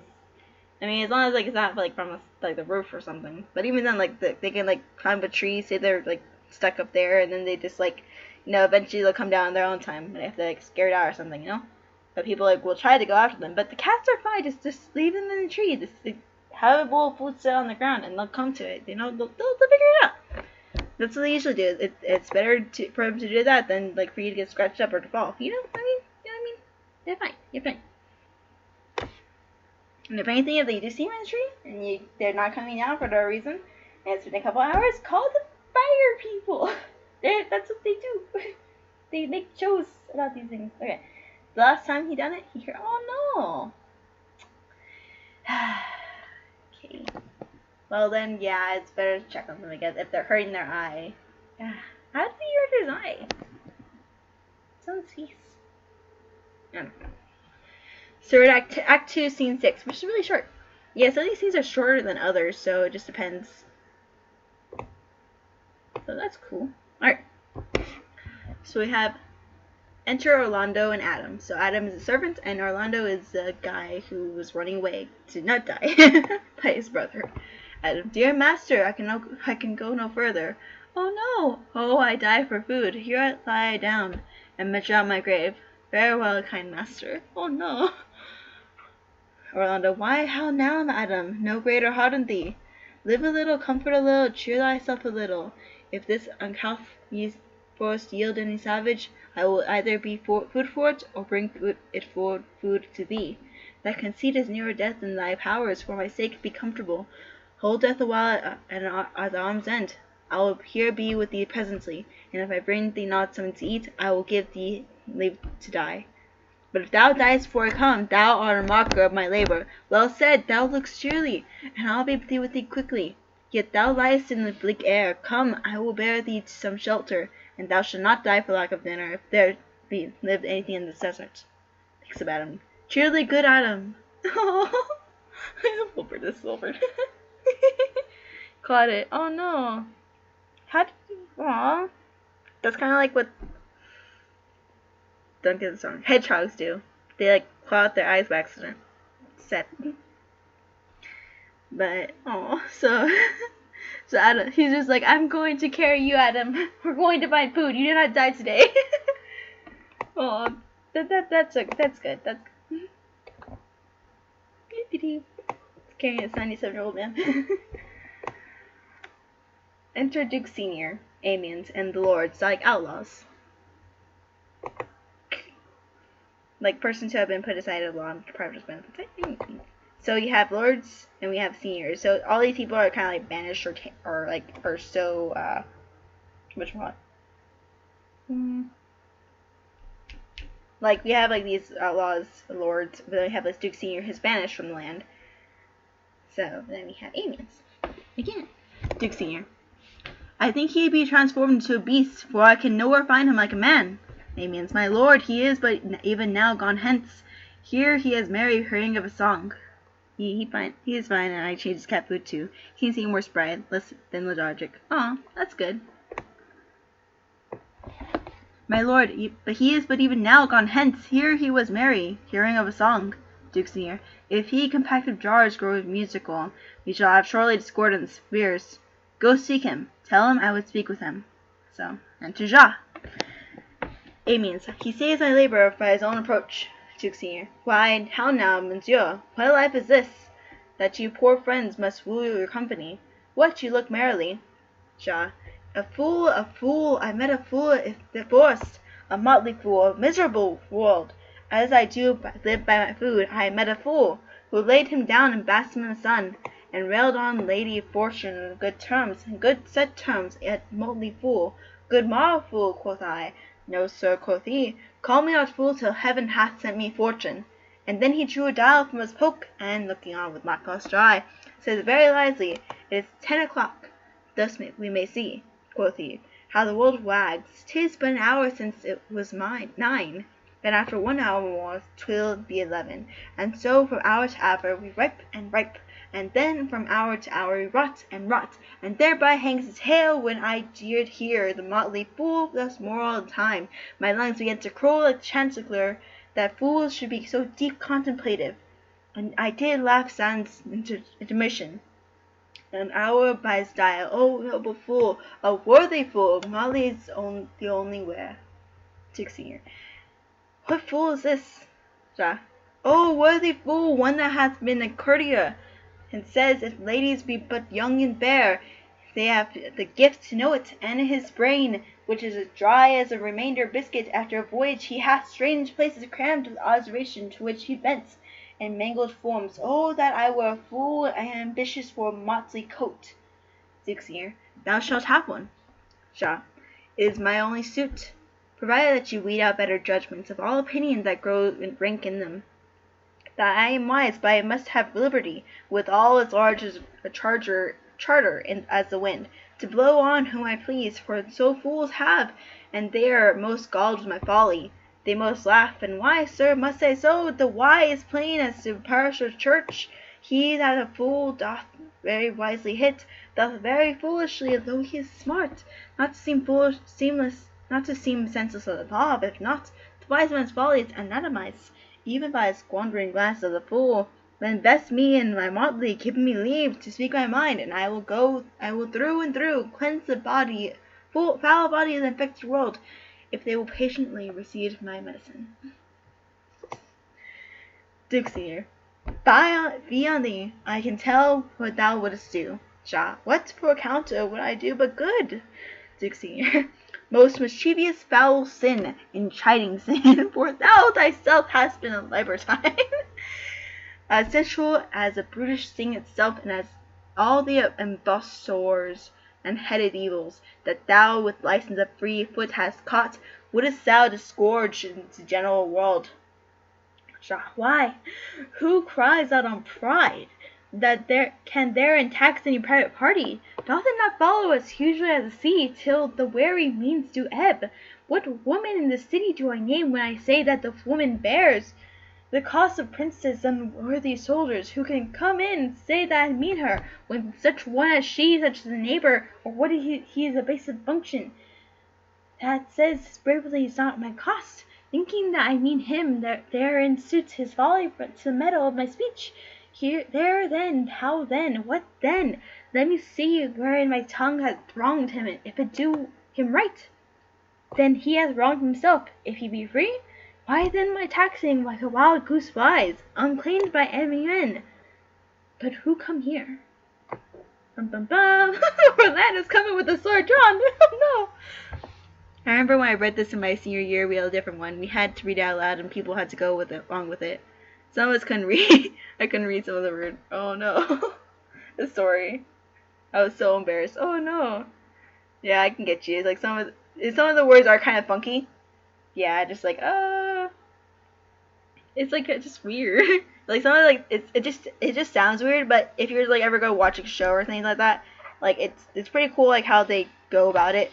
And mom though she's a theater teacher, so I usually go watch plays with her because she likes to see how they do like their sets and everything. So it's pretty cool, and like the way they put the staging and everything.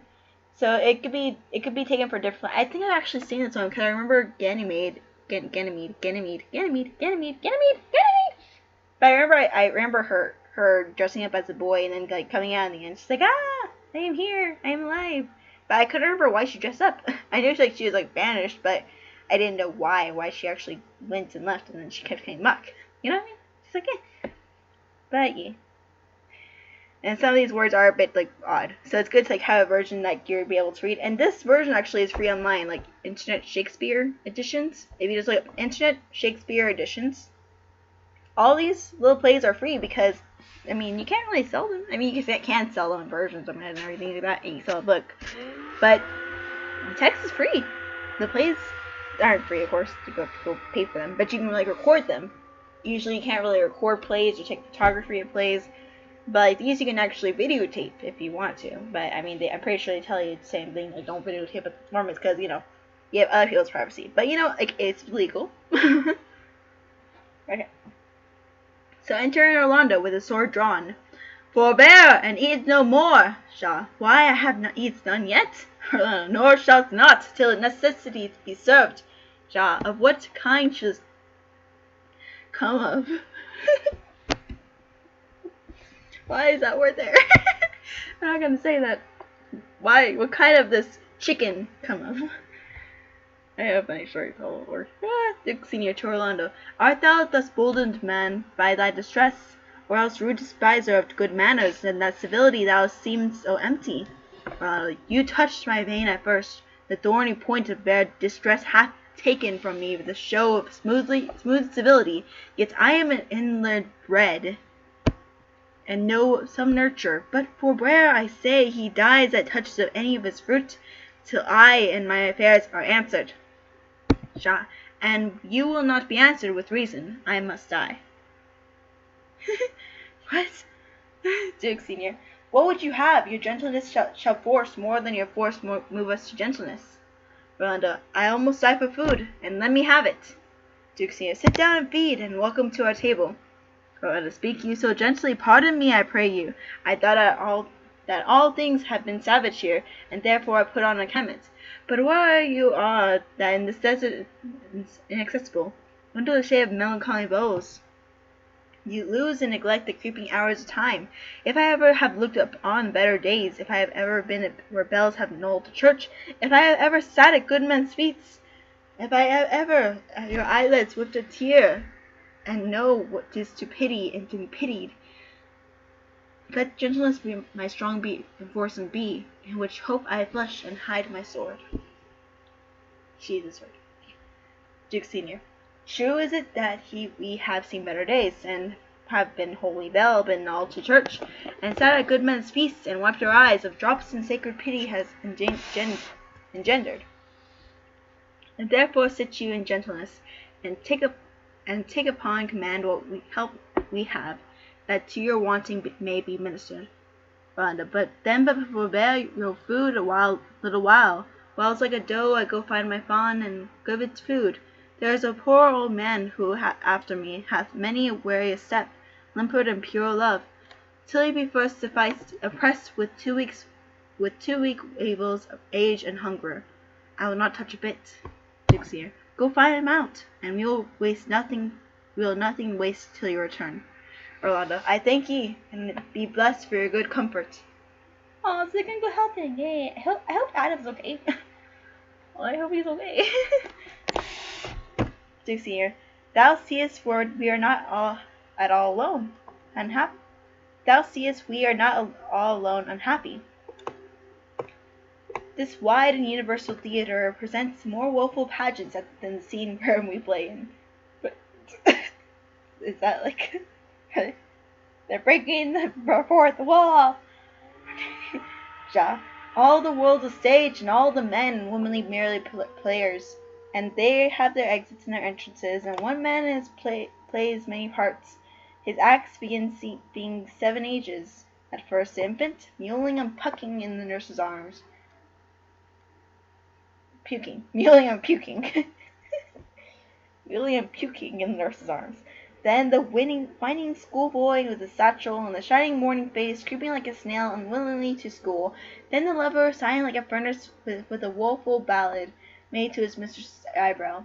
Then a soldier, full of strange oaths and bearded like a pard, jealous in honor, sudden in a quick quarrel, seeking the bubble reputation, even in the cannon's mouth.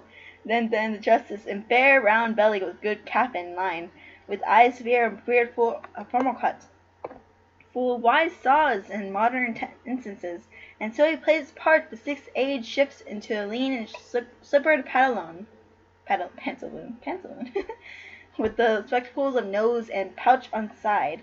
His youthful hose will save a world too wide for his shrunk shank, and his big manly voice turning again towards childish treble, pipes and whistles in a sound, last scene of all, that ends this strange and eventful history. Its second childish and mere oblivion. Sans teeth, sans eyes, sans taste, sans everything. Okay. I am telling you it is. Yes, it is Wilford. I get it. Yeah, it is. There are many Wilfords here. You're saying it's Wilford. You said Orlando's Wilford. You said this person's jaw is Wilford. It's pretty good. It's pretty. So now we have Orlando and Adam entering. Yay! Duke Senior, welcome. Set down your venerable burden, and let him feed. Orlando, I thank you most for him. Adam, so had you need. I scarce can speak to thank you for myself. Duke Senior, welcome. Fall to. I will not trouble you as yet to question you about your fortunes. Give us some music. A good cousin sing. And good cousin sing. Song. Okay, now I'm gonna drink some water for it.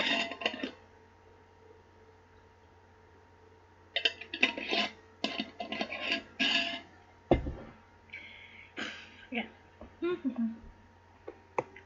Blow, blow the winter wind, thou art not so unkind as man's ingratitude. Thy tooth is not so keen, because thou art not seen, although thy breath be rude. Hi-oh, sing hi-oh, unto the green holly. Most friendships is raining, on most loving mere folly. Then hi-ho, the holly. This life is most jolly. Freeze, freeze, thou bitter sky, that does not bite so nigh, has benefits forgot. Though thou the waters wop, thy sting is not so sharp, as friends remember not. Hi-ho, sing hi-ho, unto the green holly. Most friendships in feigning, most loving mere folly. Then hi-ho, the holly. This life is most jolly. Duke Senior, if that you were the good Sir Roland's son, as you have whispered faithfully you were, and as mine eye doth his effigies witness, most truly lament in your living in your face. Be truly welcome hither. I am the Duke, that loved your father, the residue of the fortune. Go to my cave and tell me. To Adam, good old man, thou art welcome as thy master is to others. Support him by the arm. To Orlando, give me your hand, and let me all your fortunes understand. So now they're gonna figure out why this is happening. I'm so sorry. It keeps helping me up. It helps me keep up with the story. If I know who it is, I can make comparisons. Yeah, no, yeah, it's all good. Yeah, so the person I was just singing right now is like Ja. So yeah, that's the person you think like right now is like Wilford. And Orlando was the guy that's with Adam, like trying to like make sure he stays alive, even though like he's just like let me die, I'll die of hunger and everything. He's like, no, you're not gonna die of hunger. So got a couple of Wilfords in here. It's great. It's great. Enter Duke, Frederick, Lords, and Oliver. Oliver. Okay. Duke Frederick. Not seen him since. Sir, that cannot be. But were I not the better part made mercy, I should not seek an absent argument. And my revenge thou present. But look to it. Find out thy brother wheresoever he is. Seek him with a candle, bring him dead or living within this 12th month, or turn thou no more to seek a living in our territory. Thy lands and all things thou dost call thine. What seizure do we seize into our hands, till thou canst quit thee by thy brother's mouth, of what we think against thee. Oliver. Oh no. Oh, that your highness knew my heart in this. I never loved my brother in my life. Duke Frederick. More villain thou. Push him out of doors, and let my officers of such nature make an ascent upon his house and lands. Do this expediently, and turn him going. Oh, jeez. So, just to make sure you remember, Oliver is the brother of Orlando, and he doesn't really like Orlando, and because he's just like Orlando's trying to like take the money from Oliver, even though it is technically the money that he's like has a birthright to. And just like, no, I don't want to give you any, but I have to because you're gonna kill me. And so like now Oliver's just like trying to say, I'm not with this guy, Orlando. It's just like I don't even like him at all. It's like, well, you're a villain too about it, but I'm not really worried about that. I want him dead or alive and to be turned in so I can find out where my daughter is. And it's like, oh no, he doesn't even take your daughter. Okay. Act 3, Scene 2. Enter Orlando with a paper. Hang there my verse and wings and my love, and thou, thrice crowned human knight, survey with thy chaste eye from thy pale sphere above thy huntress name that my fool life doth sway. Oh, Rosalind, these trees shall be my books, and in their barks my thoughts shall character, that every eye which in this forest looks shall see thy virtue witness everywhere. Run, Orlando, carve on thee every tree, the fair, the chaste, the unimpressive she. Unexpressive. Unexpressive. She. Unimpressive. She's impressive. She got her lie. Unexpressive. Enter Corin and the clown. Touchstone. Corin. So, Corin, again, is the shepherd that we just was talking to. And how like you the shepherd's life, Master Touchstone? He's now a master instead of a clown. It's great. Great. Touchstone. Truly shepherd in respect of itself, it is a good life. But in respect that it is a shepherd's life, it is not. In respect that it is solitary, I like it very well. But in respect that it is private, and is a very vile life. Now in respect it is in the fields, it pleaseth me well, but in respect it is not in the court, it is tedious. As it is fair, life like you, it fits my humor well. But as there is no more plenty in it, it goes much against my stomach. Hast any philosophy in thee, shepherd? Corn. No more, but that I know the more one sickens, the worse at ease he is, and that he wants money, means the content is without 3 good friends, that the property of rain is so wet to fire to burn, that the good pasture makes fat sheep, and the cause of the night is lack of the sun, that he hath learned no wit by nature nor art, may complain of good breeding, or comes of a very dual kindred. Touchstone. Such a one is natural philosopher.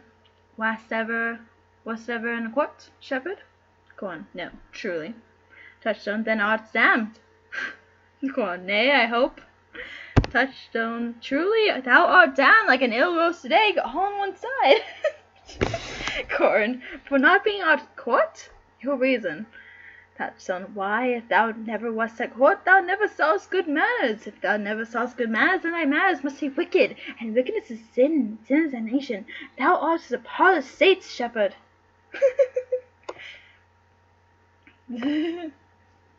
Corn. Not a wit, Touchstone. Those that are good manners at the court are as ridiculous in the country as behavior of the country is most mockable at time court. You told me that ye salute not at the court, but you kiss your hands. That courtesy would be as uncleanly if courtiers were shepherds. Touchstone. Instance, briefly, come instance. Court. Why, we are standing here. We are still handling our ewes, and their bells, and greasy. Touchstone.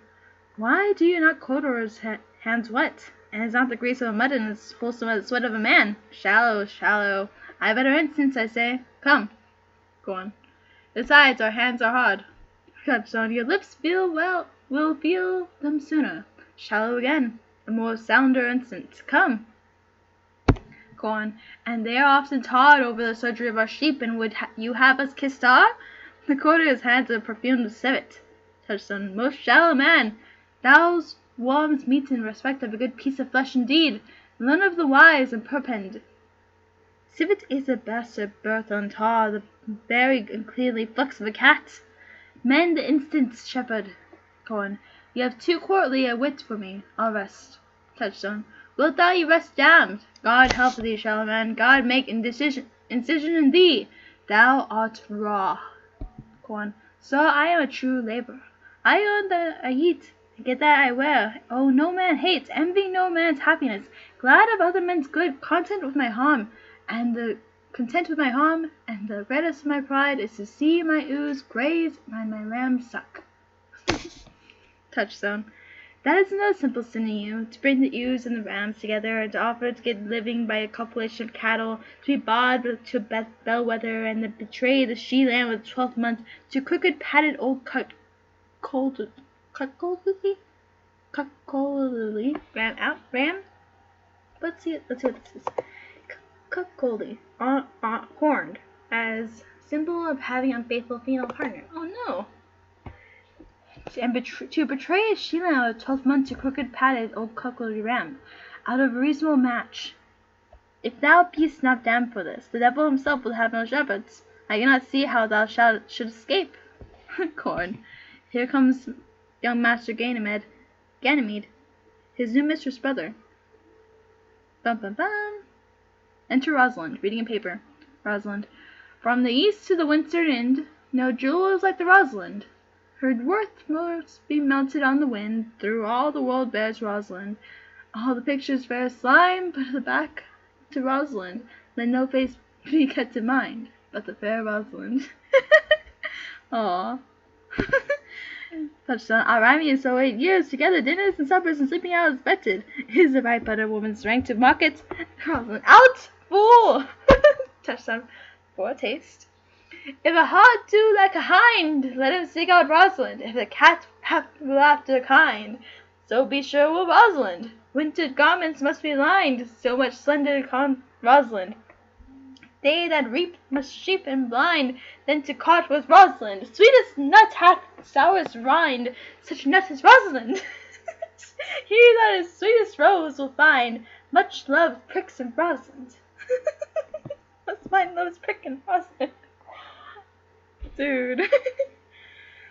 This is the very false god for verses. Why do you infect yourself with them? Rosalind. Peace, you old fool. I found them on a tree. Truly, the tree yields bad fruit. Rosalind. I'll graft it with you, and then I shall graft with the meddler. Then it will be the earliest fruit in the country, for you'll be rotten ere you be half ripe, and that's the right virtue of the meddler. Touchstone. You have said, but whether wisely or no, let the fullest judge. Enter Celia, with the writing. So Celia is still pretending to be Alina. Rosalind. Peace! Here comes my sister, reading. Stand aside. Celia. Why should this be a desert be, for it is unpeopled? No. Tongues I'll hang on every tree that shall civil saying show. Some how brief the life of Maine runs his erring pilgrimage. that the stretching of a span buckles in his son of age. Some are violated vows twixt the souls of friends and friend, but upon the fairest bows are every sentence end. Will I Rosalinda write, teaching all the reed to know the quintessence of every sprite. Heaven would in little show, therefore heaven nature charged that one body should be filled with all graces wide and large. Nature presently distilled Helen's cheek, but not her heart. Cleopatra's majesty, Lance's better part, sad Lucretia's modesty. Thus Rosalind is many parts. A heavenly synod was devised of many faces, eyes, and hearts, to have the touches of purest prize. Heaven would that she gives these gifts should have, and I too live and die her slave. Rosalind. O most gentle Jupiter, what tedious homily of love have you wearied your perishers with law, and never cried have patience, good people. Celia. However now, back friends, shepherd, go off a little. The touchstone. Go with him, Sirrah. Touchstone. To go on. Come, shepherd, let us make an honourable retreat, though not with a bag of baggage, yet with the scrip and scrippage. Shepherd's patent contents.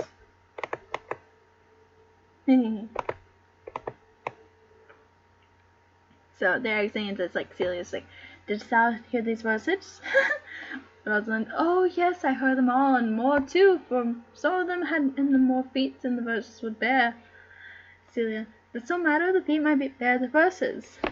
Rosalind, aye, but the feet were lame, and I could not bear themselves without the verse, and therefore stood lamely in the verse. Celia, but didst thou hear without wondering how thy name should be hanged and called upon these trees? Rosalind, I was 7 of the 9 days out of the wonder before you came, for look here what I found in the palm tree. I was never so of mind since Pythagoras' time that I was an Irish rat, which I can hardly remember. Rosalind shows Celia what the verse she found. Celia, trow you who hath done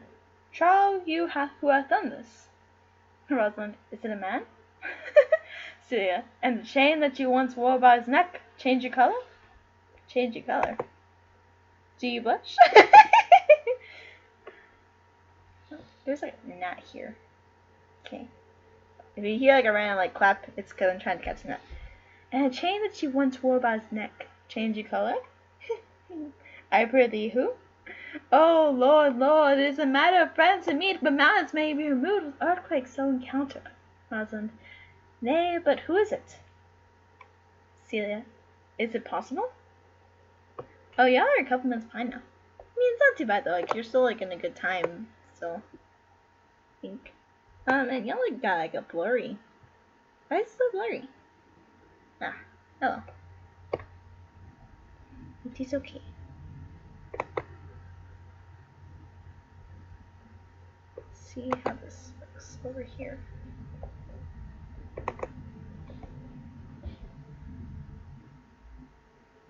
So, why does this look so bad?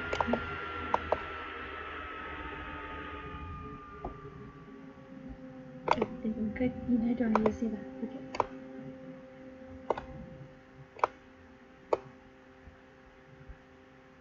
I don't know why it looks like that. Maybe it is something. Alright. Anywho.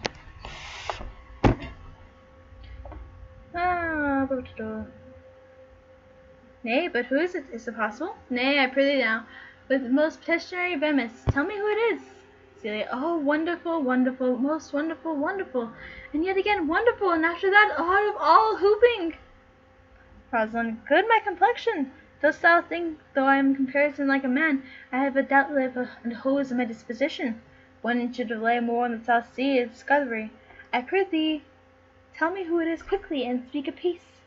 I would thou couldst stammer that thou mightst pour this concealed man out of my mouth as when wine comes out of an air-mouthed bottle. Either too much at once or none at all. I prithee, take the cork out of my mouth, and that I may drink thy tidings. So you may put a man in your belly. Rosalind, is he a god's making? What manner of man? Is he his head with a hat, or his chin with a beard? Celia, nay, he hath but a little beard. Rosalind, why, God will send more. The man will be thankful. Let me say the growth of his beard, thou delay me not knowledge of his chin. Celia, this young Orlando that tripped up the vessel's heels on your boat both in an instant. Rosalind, nay, but the devil will take mocking. Speak sad, bro, and true maid. Celia, I faith, cause 'tis he. Rosalind, Orlando. Celia, Orlando. Rosalind, alas today, what shall I do with my devil and toes? What did he thou sawest sin? What said he? How looked he? Where and whence he? What makes he here? Did he ask for me? Where remains he? How parted with he? And when shalt we see him again? Ask me one word. You're asking so many questions. You said one word of an answer. Sure, Rosalind. Sure. Totally. One word. Give you. No. So, Celia, you must borrow me gone through his mouth. First, 'tis a word too great for any mouth of this age. Sighs, to say A and no to these particulars is more than an answer to catechism. Hudson, but doth he know that I am a force in a man's peril? Looks he as freshly as he did the days he wrestled. Really, Rosalind, really? Celia, it is easy to count anatomies as to resolve the propositions of a lover, but take a taste of finding him, and relish it with good observance. I found him under a tree, much like a dropped acorn. Rosalind, it may well be called Job's tree, when fruit drops forth such fruit. Celia, give me audience, good madam. Rosalind, proceed. Celia, there he lay, stretched along like a wounded knight. Rosalind, though it be a pity to see such a sight, it well becomes the ground. Celia, cry, holla to thy tongue, prithee. Okay, no, you're not done. Okay, there you go. You said, I got it. Okay, it was on my screen. I'm sorry, I do not tolerate any sort of flies or anything. Just like you're flying, you did. Alright, anyway. Let's see. Oh no, he's skipped ahead. Okay. Cry hollow to thy tongue, I prithee, it covets unseasonably. He was furnished like a hunter. Rosalind, oh, ominous! He comes to kill my heart. Yes, totally. He's coming to kill your heart. That's exactly what he's doing. You better run, Rosalind. Rosalind, if you hear this, you better run. Celia, I would sing my song without a burden. Thou bringest me out of tune. Rosalind, do you not know I am a woman? And I think I must speak sweet, say on. Enter Orlando and Ja. Ha ha! Celia, you bring me out. Soft comes he not here. Rosalind, 'tis he. Sink by and note him. So they're standing aside, just like listening to his people, just like, it's him. So we have Orlando and Ja. So Ja to Orlando. I thank you for your company, but to good faith I had as lief may have been myself alone. Orlando, and so had I, but yet for a passion's sake, I thank you too for your society. Ja, God be with you. God be with you. Let's meet as little as we can. Orlando, I desire we may be better strangers. Ja, I pray you, no more trees with writing love songs in their barks. Orlando, I pray you, no more my verses with reading them inflavorably. Ja, Rosalind is your love's name. Orlando, yes, just. I do not like her name. There was no thought of pleasing you when she was christened. What stature is she of? Just as high as my heart. You are full of pretty answers. Have you not been acquainted with goldsmiths' wives and conned with them out with rings? Not so, but I answer you right painted cloth, from whence you have studied your questions. You have a nimble wit. I think 'twas made of lances' heels. Will you sit down with me? And we two will rail against our mistress in the world, and all our misery. I will try no brother in the world but myself, against whom I know no faults. The worst fault you have is to be in love. 'Tis a fault I will not change for the best virtue. I am weary of you. By my troth, I was thinking but before a fool when I found you. Here's John in the brook. Look but in, and you shall see him. There I shall see mine own figure, which I take to be better either a fool or a cipher. I'll tarry no longer with you. Very well, good Signor Love. I am glad of your departure. Adieu, good Monsieur Melancholy. So, Ja exits. Rosalind. Aside Cecilia. I will speak to him like a saucy lackey, and under the habit play the knave with him. Do you hear, play with him. Do you hear, Forster? Orlando. Very well. What would you? I pray you, what is 'clock? You should ask me what time of day. There is no clock on the force. Rosalind. Then there is no true love in the force, else sighing every minute and groaning every hour would check the lazy foot of time as well as the clock. And why not the swift foot of time? Had not that been as proper? Rosalind. By no means, sir. Time travels in divers paces in divers persons. I tell you who time ambles withal, with time trots withal, who time gallops withal, and who he stands still withal. Rhoda. I prithee, who doth he trot withal? Rosalind. Marry, he trots with a young maid between the contract of a marriage and the day of solmice. It is in turn, but a senate. Time's pace is so hard that it seems the length of 7 years. Rhoda. Who ambles time withal? Who's there? What the heck? Okay. I don't know who that is. Okay. Who ambles withal? Rosalind. With a priest that lacks light and a rich name that hath not gout, for the one sleeps easily because he cannot study, and the other lives merrily because he feels no pain, the one lacking the burden of lean and wasteful learning, the other knowing no burden and tedious penury. These time ambles withal. Orlando. Who doth he gallop withal? Rosalind. But a thief to the gallows, for though he goes softly his foot can fall. He thinks himself too soon there. Orlando. Who stays with it still withal? Rosalind. With the lawyers in the vacation, for they sleep between them in term, and then they perceive not how time moves. Orlando. Where dwell you, pretty youth? Rosalind. With the shepherdess, my dear, my sister, here in the skirts of the forest, like fringe upon a petticoat. Orlando. Are you native of this place? Rosalind. As the coney that you see dwell where she is kindled. Rhoda. It actually is something finer than you could purchase in so removed a dwelling. Rosalind. I have been told so of many, but indeed an old witch uncle of mine taught me to speak, who was in his youth an inland man, one that knew courtship too well, for there he fell in love. I have heard him read many lectures against it, and I thank God I'm not a woman, to be touched with so many giddy offences that he has generally taxed the whole Rhoda. Can you remember any of the principal evils that he laid to the charge of woman? Rosalind. There were none principal. They were all like one another as halfpence are. Every one false, seeming monstrous, till spell of thought came to match it.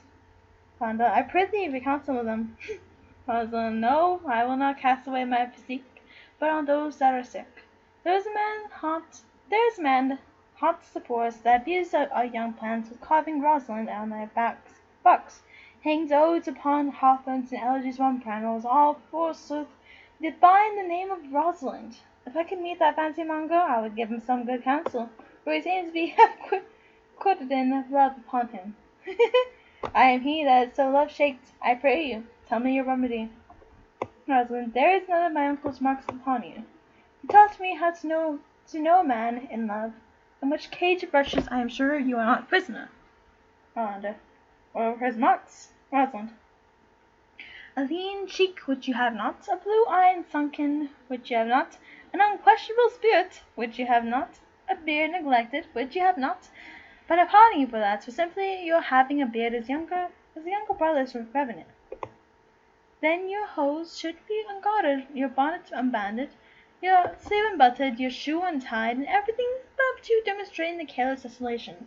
But you are no such man, you are rather point device in your accoutrements, as loving yourself than seeming the lover of any other. I know these characters, right? Just like, they're just going around and around. And she's like pretending to be, again, like, Rosalind's pretending to be a guy. So it's just like, he's just thinking that he's like seeking some one of the guys, And all she's like doing, just like, you don't got really a lean cheek or a blue eye. I mean, you have a little beard, but I mean, you're not so much of a beard. But I mean, it's because you're younger brother and everything. She's just like bringing him down. Orlando, fair youth, I wish I could make thee believe I love.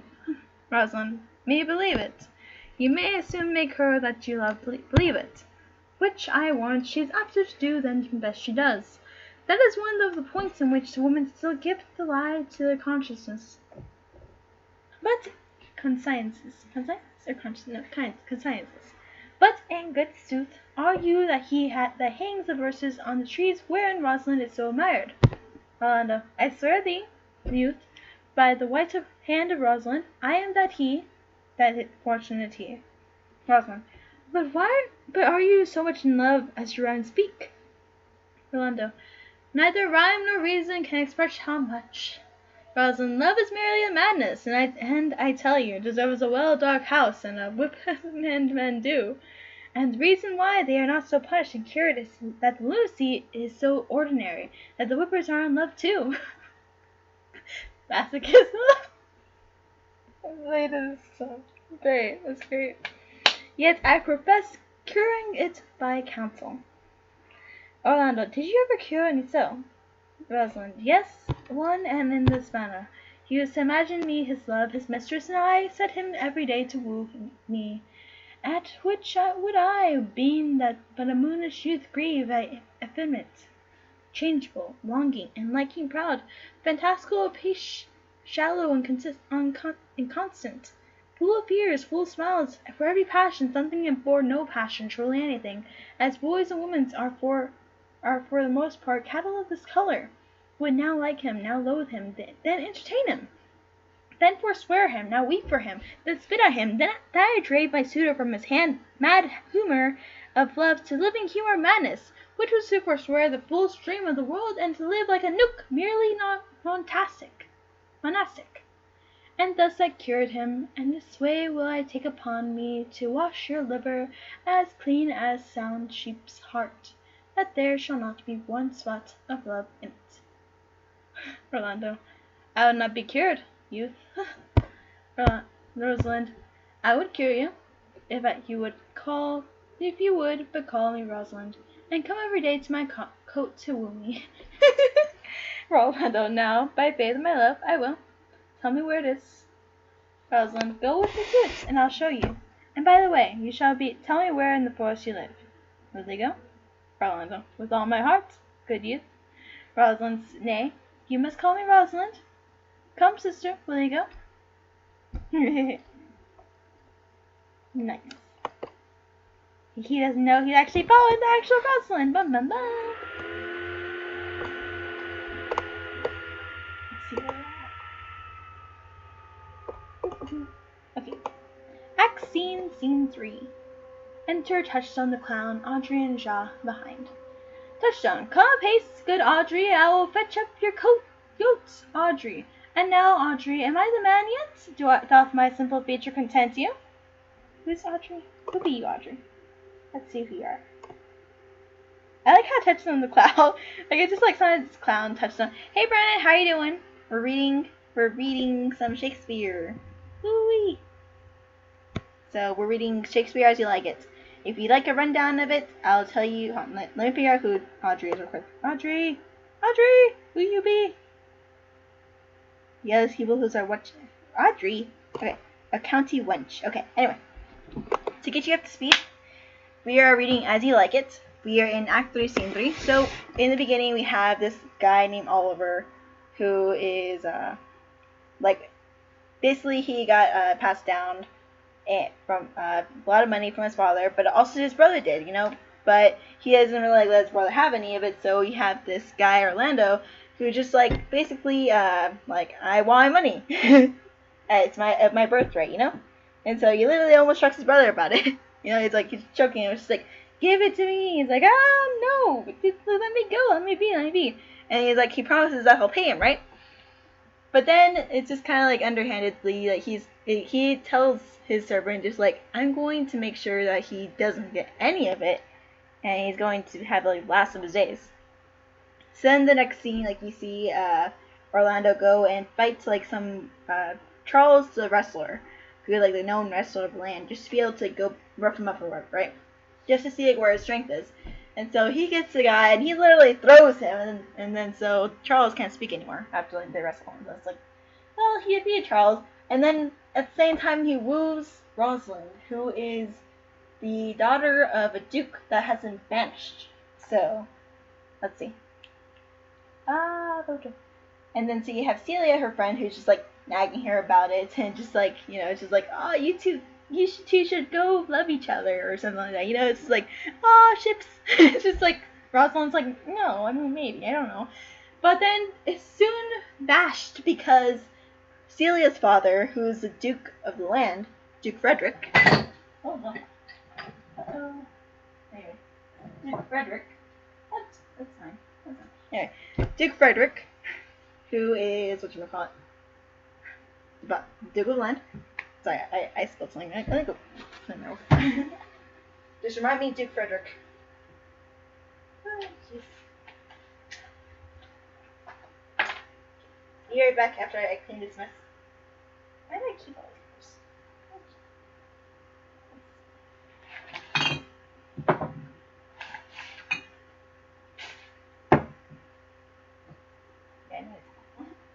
Be right back.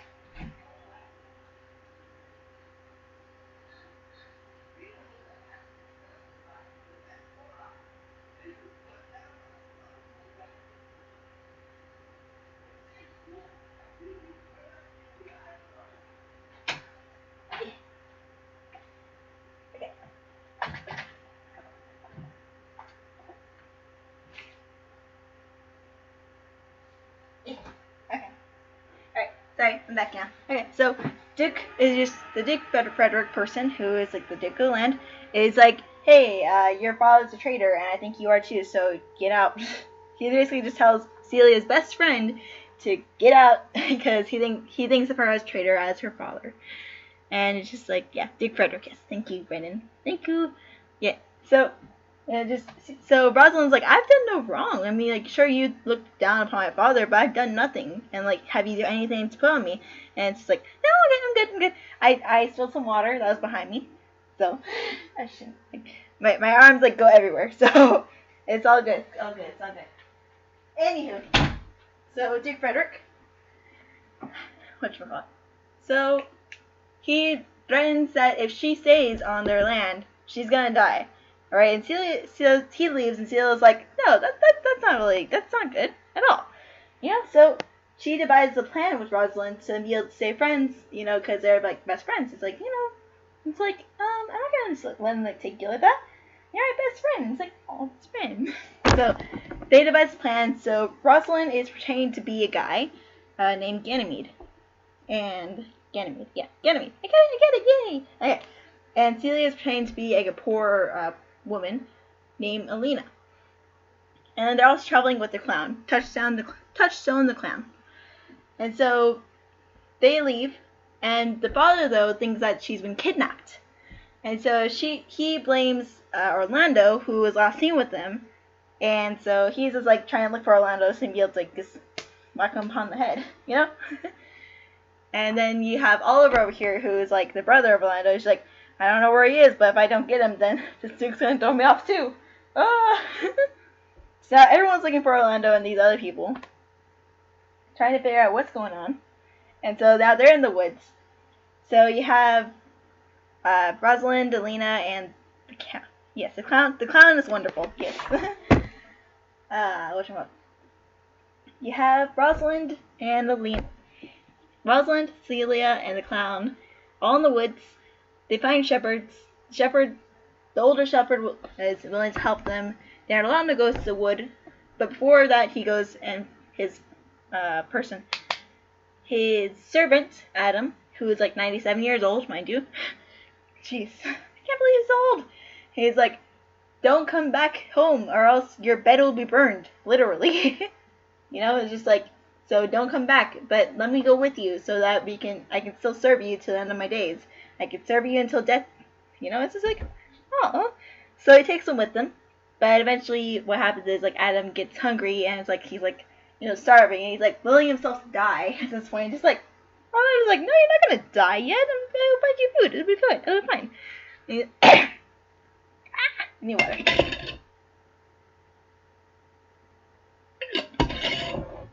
Okay, so they eventually find food, but through these people, through actually Rosalind's father, who's the Duke, the banished Duke, and a couple other lords who are like banished. So they find comfort with them, and then we just saw Rosalind and Orlando actually meet while Rosalind is pretending to be Ganymede, because Orlando's like been like writing her name on trees and like putting like little passages for her on the trees. It's really weird. It's really weird. And it's just like, aw, you're a dork. You're a dork in love. And so like Rosalind has a little fun and makes fun of him for it. Alright. But now we're at Act 3, Scene 3. So we're all caught up, hopefully, maybe. Ah, my throat. Drink some water.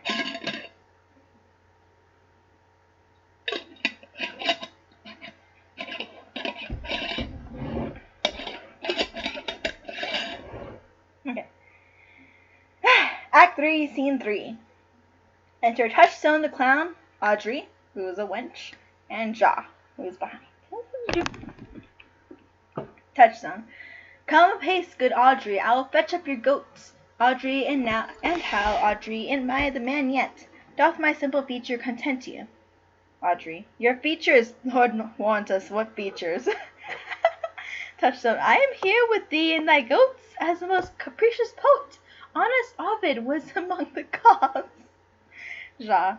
Aside. Oh, knowledge and ill-inhabited worse in Ja the douched house. Touchstone. When a man verses cannot be understood, nor a man's good wit seconded with the forwarded child understanding, it strikes a man more dead than with a great reckoning in a little room. Truly, I would the gods had made thee poetical. Audrey. I do not know what poetical is. Is it honest indeed a good word? Indeed in word? Is it a true thing? Touchstone. No, truly, for the truest poetry is the most finding, and lovers are given to poetry, and what they swear in poetry, it may be said, as lovers they find. Fain. Audrey. Do you wish, then, that the gods had made me poetical? Touchstone. I do truly, for thou swearest to me thou art honest. And now if thou were a poet, I might have some hope thou didst feign. Also, Brandon, if you have any questions about any of these words, about anything, like let me know so I can like scroll over them, because they got like little lines and everything. It's pretty cool. They do well. Alright. Audrey. Would you not have me honest? Touchstone.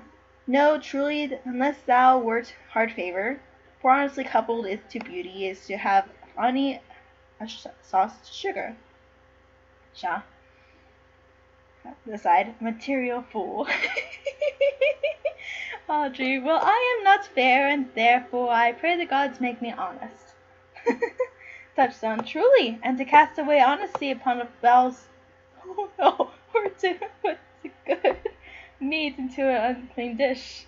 Audrey, I am not a, though I thank the gods I am not foul. I am, though I thank the gods I am foul. Touchstone, well, praise be the gods for thy foulness. Suchness may come hereafter, but be as it may be, I will marry thee. And to that end I have been with Sir Oliver Martex, the vicar of the next village, who hath promised me in this place for us, and to couple us.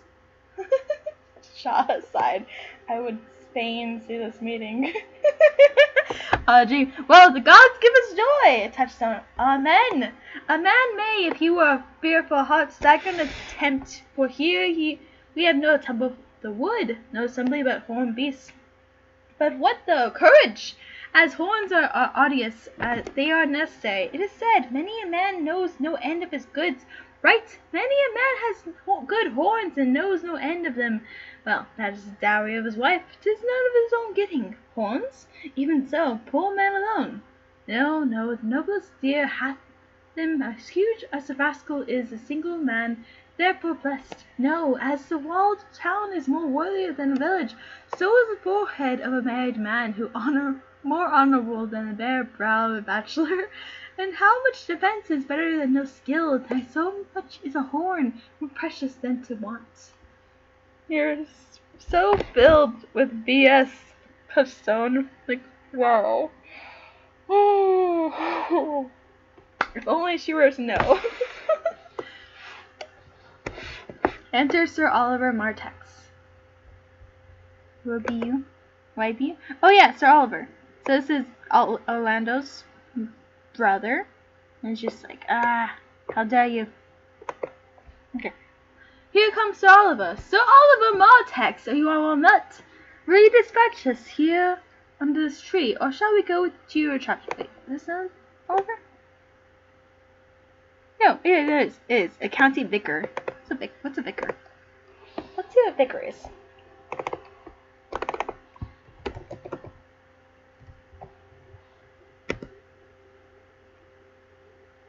Representative or deputy of a bishop. So you're a different person. You're not the same Oliver. Okay. So it's not the Oliver. This is not the same Oliver as the other Oliver. This is a different Oliver. Why did they have two Olivers in the play? Here comes Sir Oliver. Sir Oliver Martex, you are well met. Will you dispatch us here under this tree, or shall we go with you to your chapel? Sir Oliver Martex. Instead of me listening while doing other things. Hee. Okay.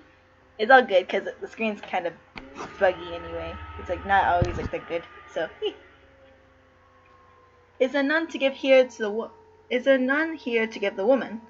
Touchstone. I will not take your own gift of any man. Sir Oliver Martex. Truly.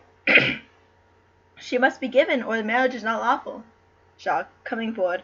Proceed, I'll give her. Touchstone. Good even, good master. What do you call it? How do you do, sir? You are very well met. Good health for your class company. I am very glad to see you. Even a toy in her hand here, sir. Nay, pray be covered. You gotta do some water.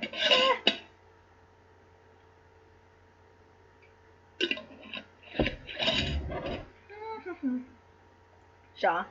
Will you be married, Motley? Conventional party-colored dress of fools, dressing the Touchstone's dress this way. Will you be married, Motley? Touchstone. As the ox hath his bow, sir, the horse his curve, and the falconer bell, so man hath the desires, and as pigeons build, so wedlock would be nibbling. Ja. And will you, being a man of your breeding, be married under a bush like a beggar? Get you to a church, and have you good priests that can tell you what marriage is. This bell will but join you together as they join wainscot. Then one of you will prove a shunk's panel, and like green Tibber warp.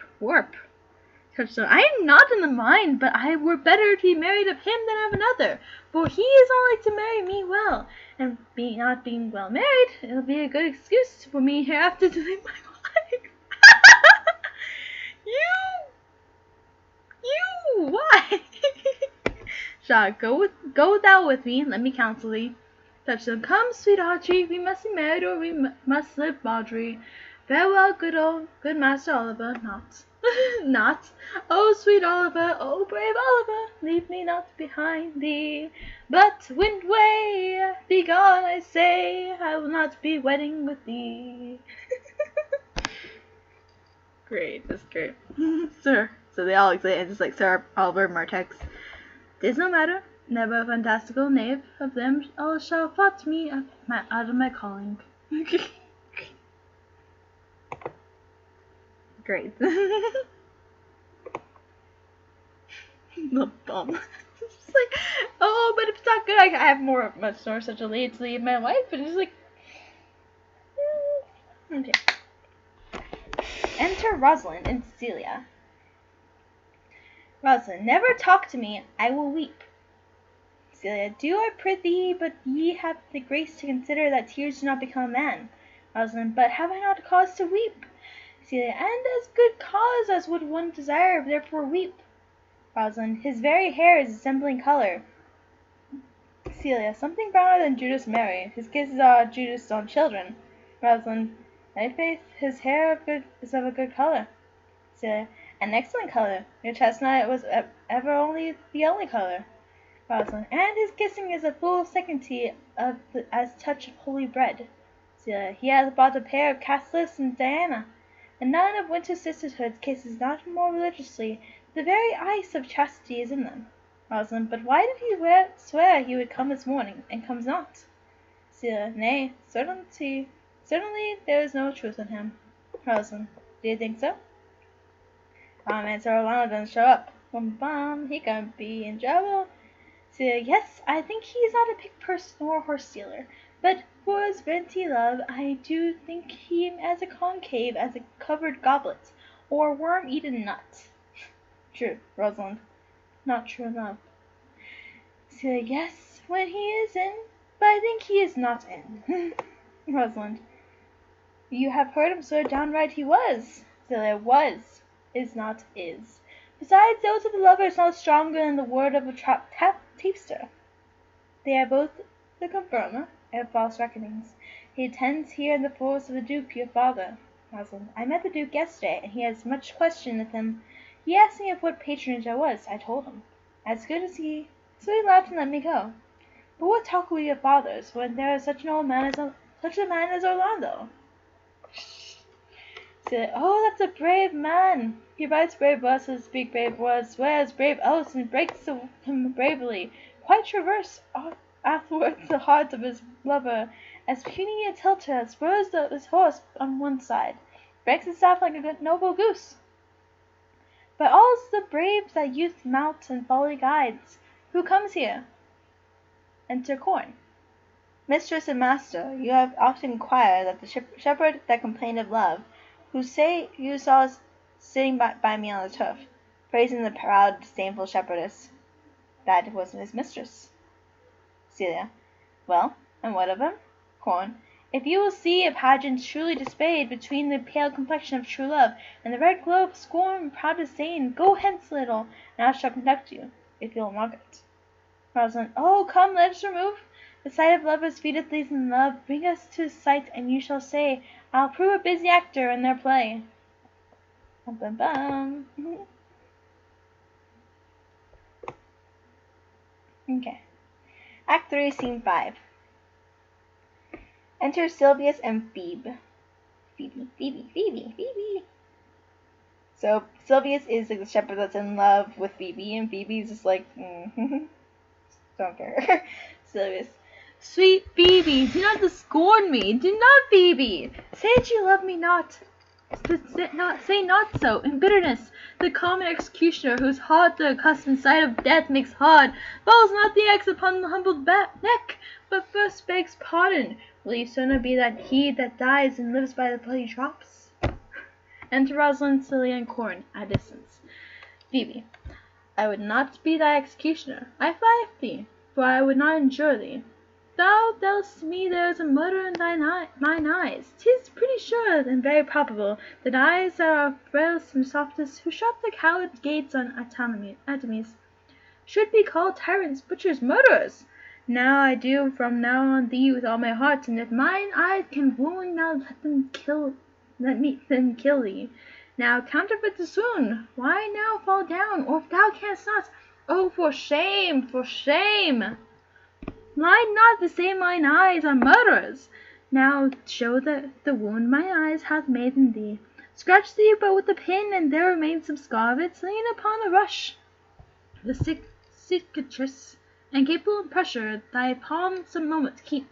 But now mine eyes, which I have darted at thee, have not thee not. Nor I am sure there is no force in the eyes that can do hurt.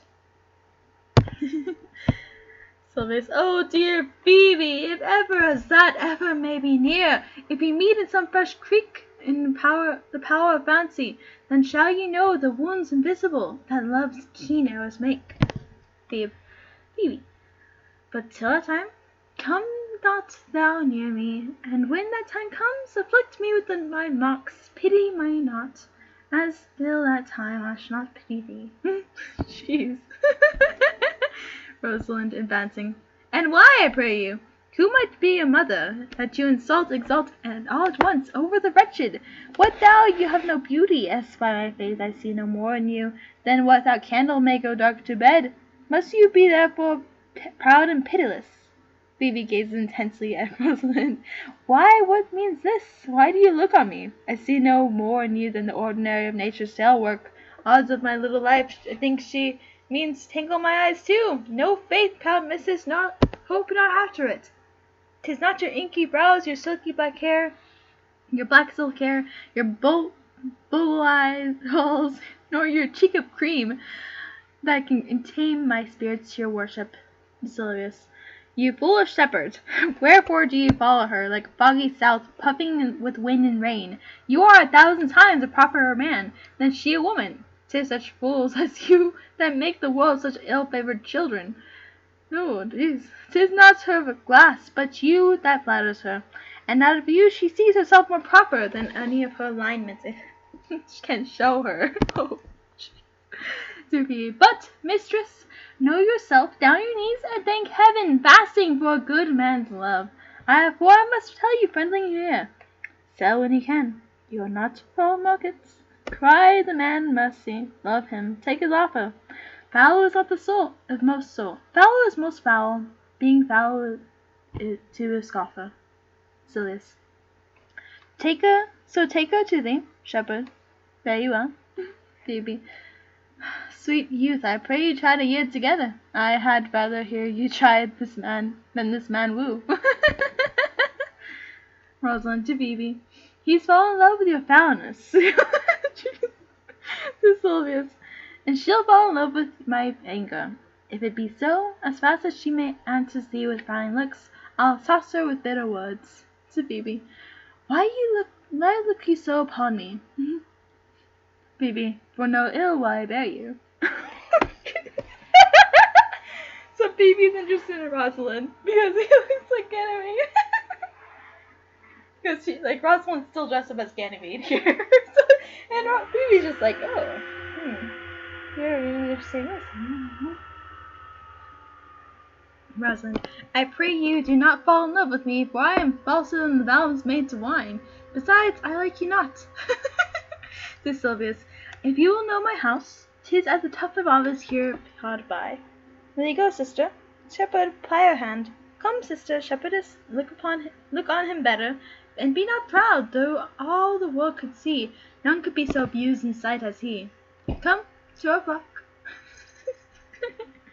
So she exit with Celia and Corin. Now just back to Phoebe and Silius. So Phoebe, dead shepherd, now I find thy solemn knight. Who ever loved that loved not at first sight? Silius, see Phoebe. He's like, see Phoebe, and then Phoebe's like, ha! What sayest thou, Sylvius? Sylvius, sweet Phoebe, pity me. Phoebe, why, I am sorry for thee, gentle Sylvius.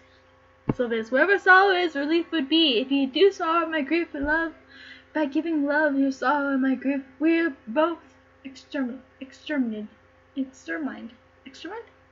We're both exterminated.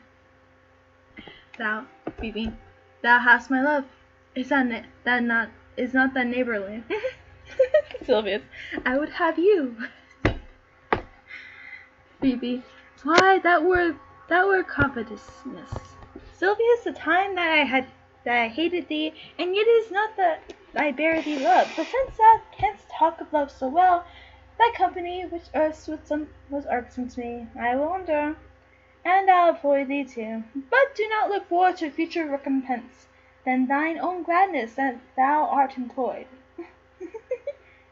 Sylvius, so holy and so perfect is my love, and then I'm in such poverty of grace, that I shall think it most plenteous crop to glean in the broken ears after the man that the main harvest reaps. Loose now and then the scattered smile, and that I'll live upon. This guy. Phoebe, knowest thou the youth that spoke to me erewhile? Sylvius, not very well, but I have met him oft, and he hath brought me the college of bounds, and the old carlet was master of. Phoebe, think not I love him, though I ask for him. 'Tis but a peevish boy, he talks well. But what care I for words? Yet words do well when he speaks, then pleases those I hear. It is a pretty youth, not very pretty. But sure he's proud, and yet his pride becomes him. He will make a proper man. The best thing in him is his complexion, and faster than his tongue. didn't make offense. His eye did heal it up. He is not very tall, yet for his years feels tall. His leg is so, and yet he's well. There was a pretty redness in his lip, and a fellow riper and more lusty red. In the mix, of his cheek, 'twas a difference betwixt the constant red and mingled the mask. There be some women, Sylvia said, had they marked him, in parcels as I did, would have gone nearer, to fall in love with him, but for my part, to love him not, nor hate him not. Yet I have more cause to hate him than to love him. For what had he to do to chide at me? He said mine eyes were black, and mine hair black, and now I remembered, scorned at me. My why answer not again. But that's not all one. Omitted is no quittance. I'll write to him a very not taunting letter, and thou shalt bear it. Wilt thou, Sylvius? Phoebe, with all my heart. Phoebe, I will write it straight. The matter's in my head and my heart. I'll be better with him in passing short. Go with me, Sylvius.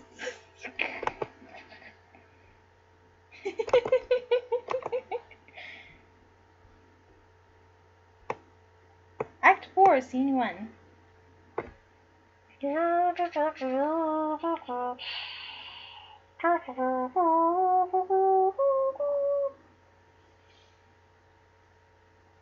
Train tracks and buses. Okay. Enter Rosalind, Celia, and Ja. I pray thee, pretty youth, let me be better acquainted with thee. Rosalind, they say you are a melancholy fellow.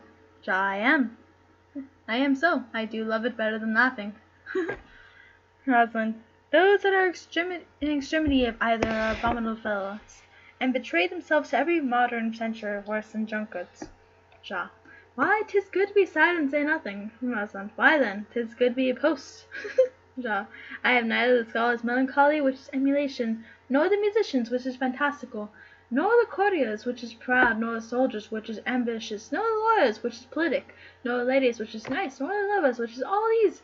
But it is melancholy of my own, compounded of many simples, extracted from many objects, and indeed the sundry contemplations of my travels, in which often ruminations wraps me in a most humorous sadness. Ah, a traveller!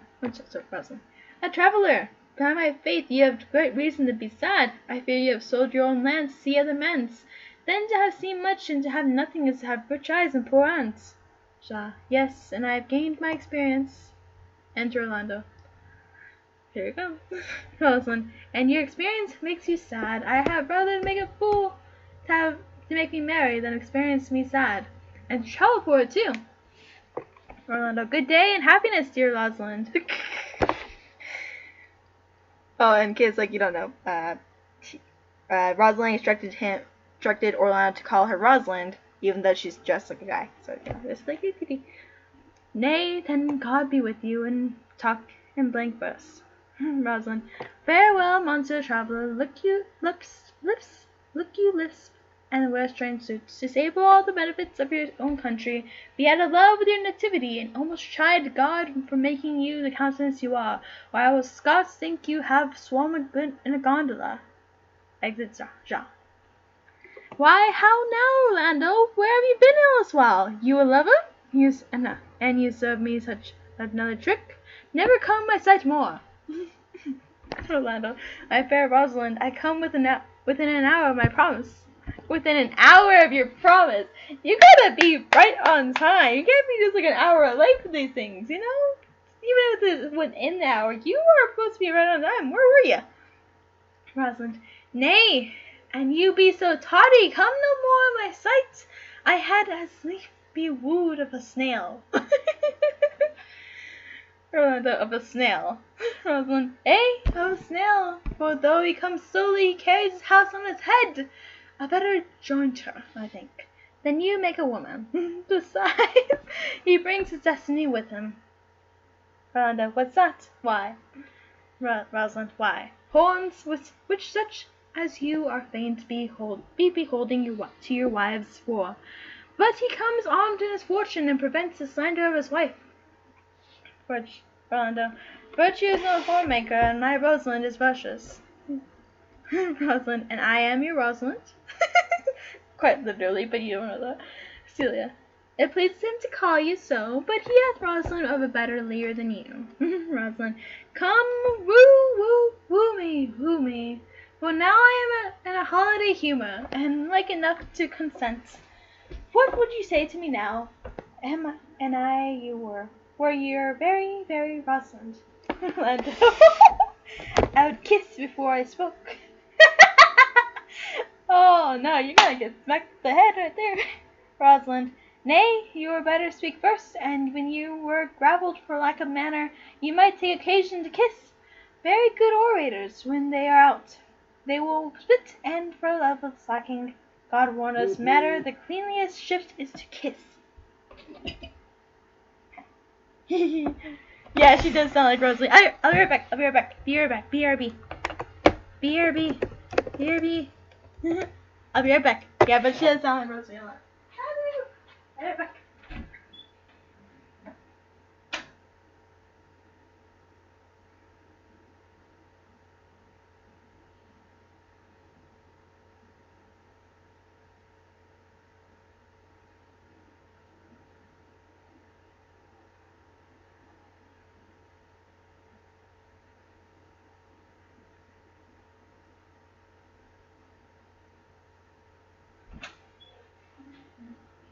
I'm back. Okay.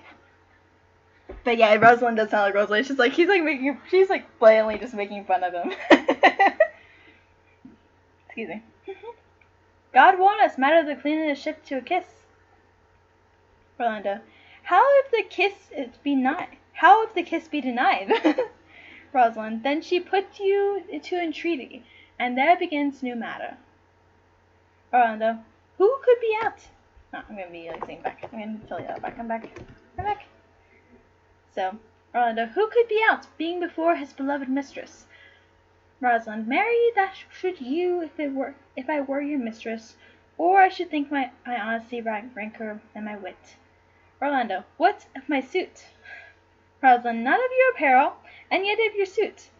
Am I not your Rosalind? Orlando, I take some joy to say you are, because I would be talking with her. Rosalind, well, in her person, I say I will not have you. Orlando, then in my no person, I die. Rosalind, no, faith die by attorney. The poor world is almost 6,000 years old, and in all this time there was not any man died in his own person, intellect and love cause. Troilus had his brains dashed out by a Grecian club, and yet he did what he could to die before, and yet he is one of the patterns of love. Leander, he would have lived many a fair year, though hero had turned none, if it had not been for a hot midsummer night. Poor good youth, he went but forth to wash him in the Hellespont, and being taken in with the cramp, he was drowned, and the foolish chroniclers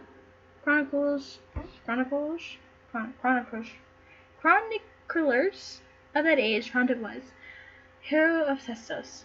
But these are all lies. Men have died from time to time, and worms have eaten them, but not for love. Orlando, I would not have my right Rosalind for this mind, for I protest, her own frown might kill me. Rosalind, by this hand it will not fly. But come now, I will be your Rosalind, and a more coming on disposition, and ask me what you will, I will grant it. Shakespeare makes fanfic and a robe. Derp. The real OG of role-playing. Yes, the true OG. Orlando, then love me, Rosalind. Rosalind, yes, faith will I, Fridays and Saturdays and all. Orlando, and wilt thou have me? Rosalind, and 20 such. Orlando, what sayest thou? Rosalind, are you not good? Orlando, I hope so. Rosalind, why then can one desire too much of a good thing? Come, sister, you shall be with the priest and marry us. Give me your hand, Orlando. What do you say, sister? Orlando, pray thee, marry us. Celia, I cannot say the words. Rosalind, you must begin. Will you, Orlando? Celia, go to. Will you, Orlando, have to wife this Rosalind? Orlando, I will. I but when? Orlando, by now, as fast as she can marry us. Rosalind, then you must say, I take thee, Rosalind, for a wife. He still thinks it's like that Rosalind. He thinks it's still Ganymede. Rosalind. So, Orlando, I take thee, Rosalind, for wife. Rosalind, I might ask you for a commission, but I do take thee, Orlando, for my husband. There's a girl goes before the priest, and certainly woman's thought runs before actions. Orlando, so do all thoughts, they are winged. Brandon, what's up? Why the dot the dot? Why the dot the dot? Are you trying to call for help? Ah! I hope it's okay. It's supposed to be funny. It's supposed to be funny. It's okay. Okay, Rosalind, I might ask you for your commission, but I do take thee, Orlando, for my husband. There's a girl goes for the priest, and certainly woman's thoughts runs before actions. Orlando, so do all thoughts, they are winged. Rosalind, now tell me how long you would have her after you have possessed her. Orlando, forever and a day. Rosalind, say a day without the ever. No, Orlando, men April when they woo, December when they wed, maids are May when they are maids, but the sky changes when they are wives. I'll be more jealous of thee than a bark pigeon over his hen, more clamorous than a parrot against rain, more newfangled than an ape, more giddy than my desires than a monkey. I will weep for nothing, like a Diana in a fountain. And I will do that when you are disposed to be married. I will laugh like a hyena, and that's when thou art inclined to sleep. The bog and the critter. Yeah. It's funny, it just got me off guard. It's great. It's great.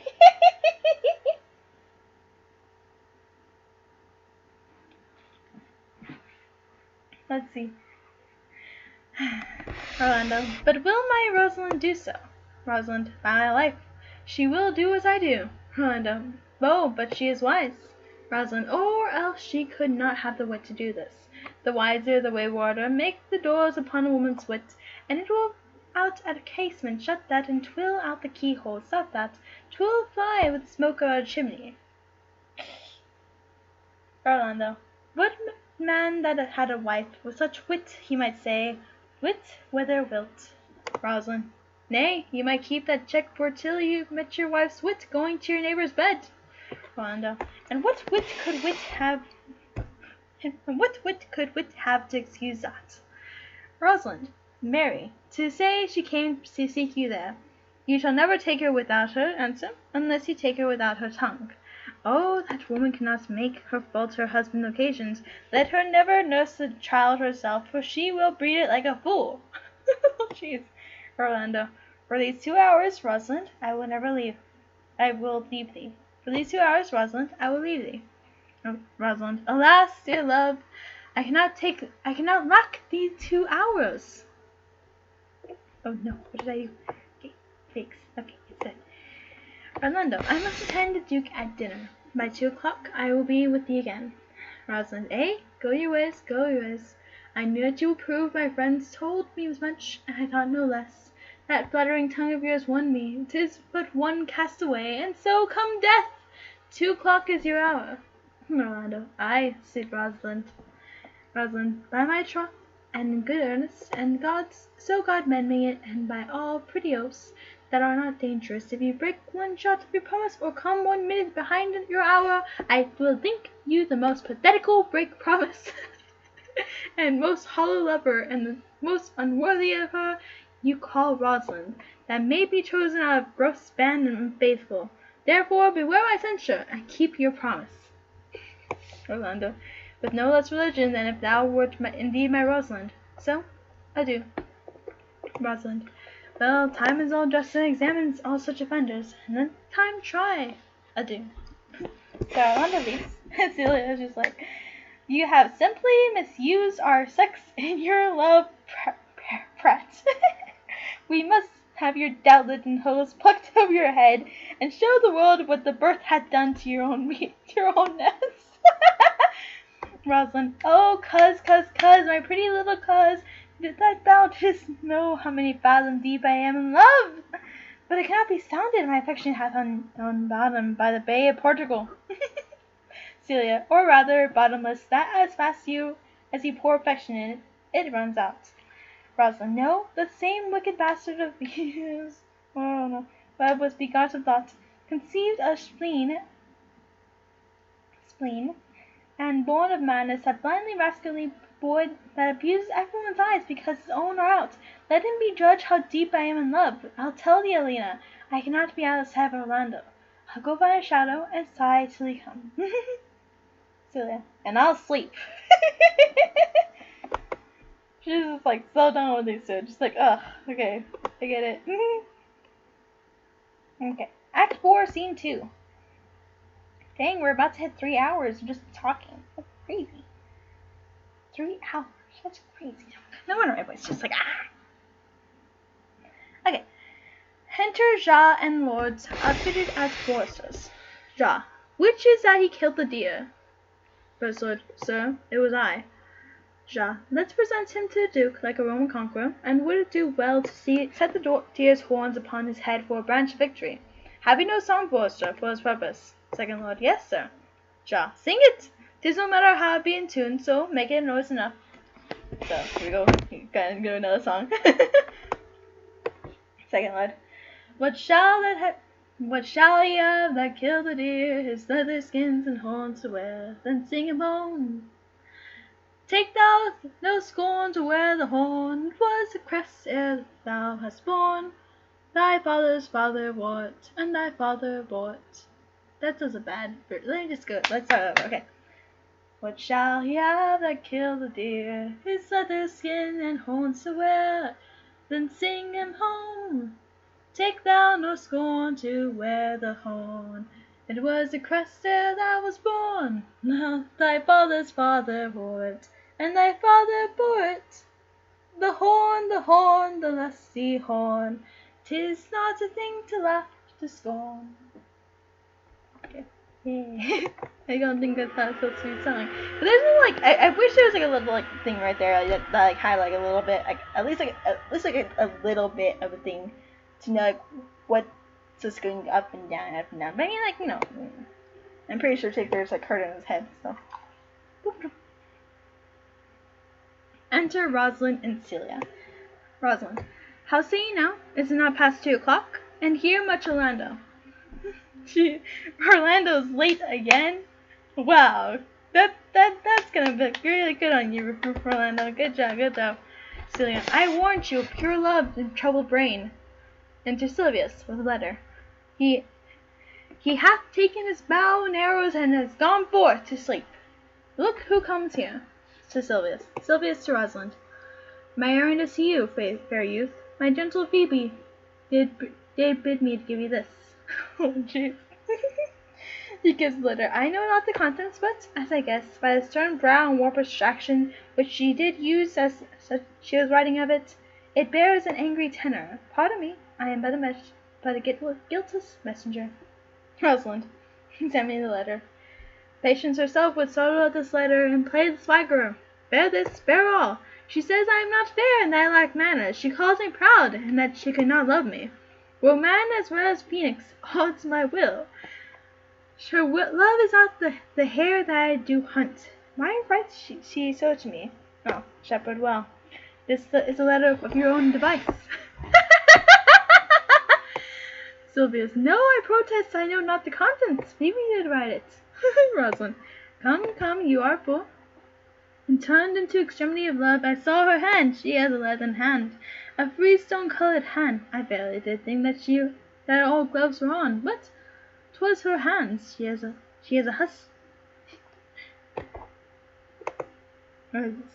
the handwriting of a housewife. Okay. She has a housewife's hand, but that's no matter. I say she never did invent this letter. This is a man's invention, and his hand. Silvius, sure it's hers. Rosalind. Why, 'tis a boisterous and cruel style, a style for challenges. Why, she defies me like Turk to Christian. Woman's gentle brain could not drop forth such giant rude invention, such Ethiop words blacker than their effect, than their countenance. Will you hear the letter? Sylvia. Still please you, for I have never heard it yet heard too much of Phoebe's cruelty. Rosalind. Phoebe's.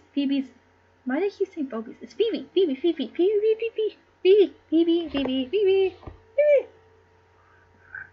Excuse me. She Phoebe's me. Mark how the tyrant writes.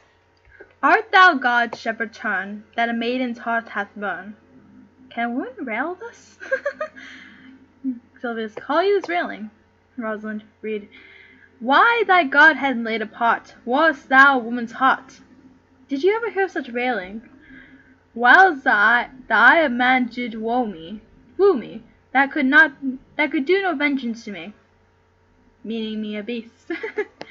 If the scorn of your bright eyne have the power to raise such love in mine, alack me with strange effect!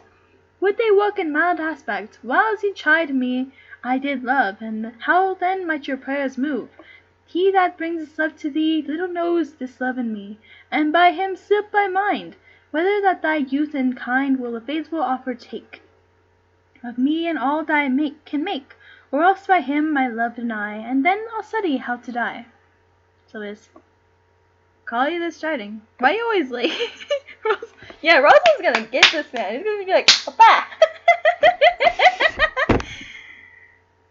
So, Sylvius. Call you this chiding? Celia. Alas, poor shepherd! Rosalind. Do you pity him? No, he deserves no pity. Wilt thou love such a woman? Wilt thou...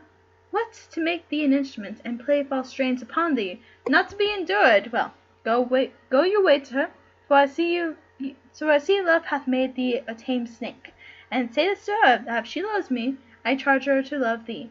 If she will not, I will never have her unless thou entreat her for her. If you be a true lover, hence, and not a word, for here comes more company. Exit Sylvius, enter Oliver. Uh-oh. Uh-oh. Again, Oliver is the one that is the brother of Orlando. It's just like, uh-oh. Oliver. Good morrow, fair ones. Pray you, if we know, where is the perilous of this forest stands, a sheep-cote fenced about the olive trees? Celia. West of this place, down the neighbor bottom, the rank of osiers, a murmuring stream, left on your right hand, brings you to the place. But at this hour the house doth keep itself. There is none within. Oliver. If that and I may profit by a tongue, then should I know you by description. Such garments and such years, the boy is fair of female and favour, and but styles himself like a ripe sister, the woman low and a browner than a brother. Are not you the owner of the house I did inquire for? Celia. Celia. There is no boast, being asked, to say we are. Oliver. Orlando doth commend him to you both, and to the youth that he calls Rosalind. He sends this bloody napkin. Are you he? He produces the bloody... Oh, jeez. Jeez. Rosalind. I am. What must we understand by this? Oliver. Some my shame, if you will know of me, what man I am, and how, and why, and where this handkerchief was stained. Celia. I pray you tell it. Oliver. When the last young Orlando parted from you, he left a promise to return again. Within an hour, and pacing through the forest, chewing the food in sweet and bitter fancy, lo, what befell! He threw his eye aside, and marked what object did present itself. Under an oak whose boughs were mossed with age, and high-top bald with dry antiquity, a wretched ragged man, overgrown with hair, lay sleeping on his back. About his neck a green and gilded snake had wreathed itself, who with her head nimble in threats, approached the opening of his mouth, but suddenly, seeing Orlando unlinked itself, and with indented glides did slip away into a bush under the bush's shade. A lioness with udders all drawn dry, laying couching head on the ground, with a cat-like watch. When that the sleeping man should stir, for 'tis the royal disposition of that beast, To pray on nothing that doth seem as dead, this saying Orlando did not approach the man, and found it was his brother, the elder brother. Bum bum bum. I swear it sounds like a sleepover. Celia, I have heard of him speak of the same brother, and he did render him the most unnatural that lived amongst men. Oliver, and well might he do so. For well I know he was unnatural. Rosalind, but to Orlando did he leave him there, food to be sucked to the sucked and hungry lioness. Oliver, twice did he turn his back and purpose so. But kindness nobler than revenge, and nature stronger than the occasion, made him give battle to the lioness, who quickly fell before him, in which hurtling from miserable slumber I awaked. Celia, are you his brother? Rosalind, was you he rescued? Celia, was you that did so oft contrive him to kill him? Jeez, so Oliver, 'twas I, but 'tis not I. I do not shame to tell you what I saw, 'tis my conversion so sweetly taste, being a thing I am. Rosalind, but for the bloody napkin. Bit delayed on my side. It's all good. Y'all good, man. Yeah, this is the best it'll be, sadly, but it is okay. It's okay. At least it says it's green still. So, we're at 3 hours. Crazy.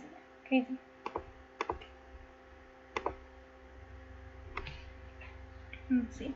You're at 107. I'm at 108. So you're about about a minute, probably, maybe less than a minute. Okay. Oliver, by and by, when from the first to the last betwixt us two tears us recountments of most kindly bathed, and how I came into that desert place. In brief, he led me to the gentle Duke, who gave the fresh array and entertainment, committing me unto my brother's love, who led me instantly into his cave. There shipped himself, and here upon his arm the lioness had torn some flesh away, which all this while had bled, and now has fainted, and cried in fainting upon Rosalind. Brief, I recovered him, bound up his wound, and after some small space, being as strong at heart, he sent me hither, stranger as I am, to tell his story, that you might excuse his broken promise, and to give this napkin dyed in his blood, and to the shepherd youth that he has sport doth called his Rosalind. Oh no! Oh no! Jeez. Celia, why, how now, Ganymede, sweet Ganymede? Oliver, many will swoon when they do look upon the blood. Celia, there is more in it. Cousin Ganymede. Oliver, look, he recovers. Rosalind, I would I were at home.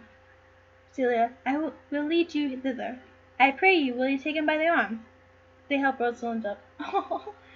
Oliver, be of good cheer, youth. You a man? You like a man's heart. Rosalind, I do so, I confess it. Ah, sirrah, a body would think this was well counterfeited. I pray you, tell your brother how well I counterfeited. Hi-ho!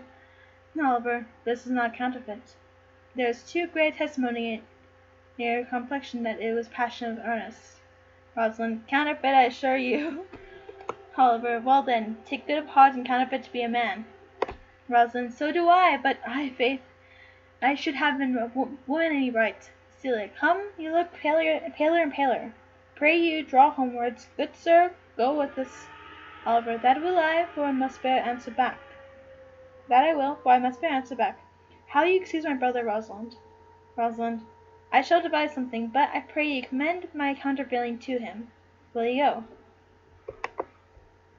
Bum bum.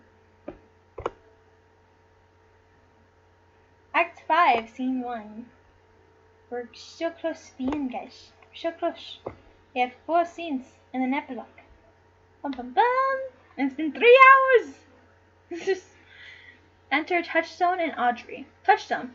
We shall find time, Audrey. Patience, gentle Audrey. Audrey. Faith, the priest was good enough, and for all the old gentlemen sang. Touchstone. And most wicked Sir Oliver, Audrey, most violent Martex. But Audrey, there is a youth here in the forest lays claim to you. Audrey. I know who it is.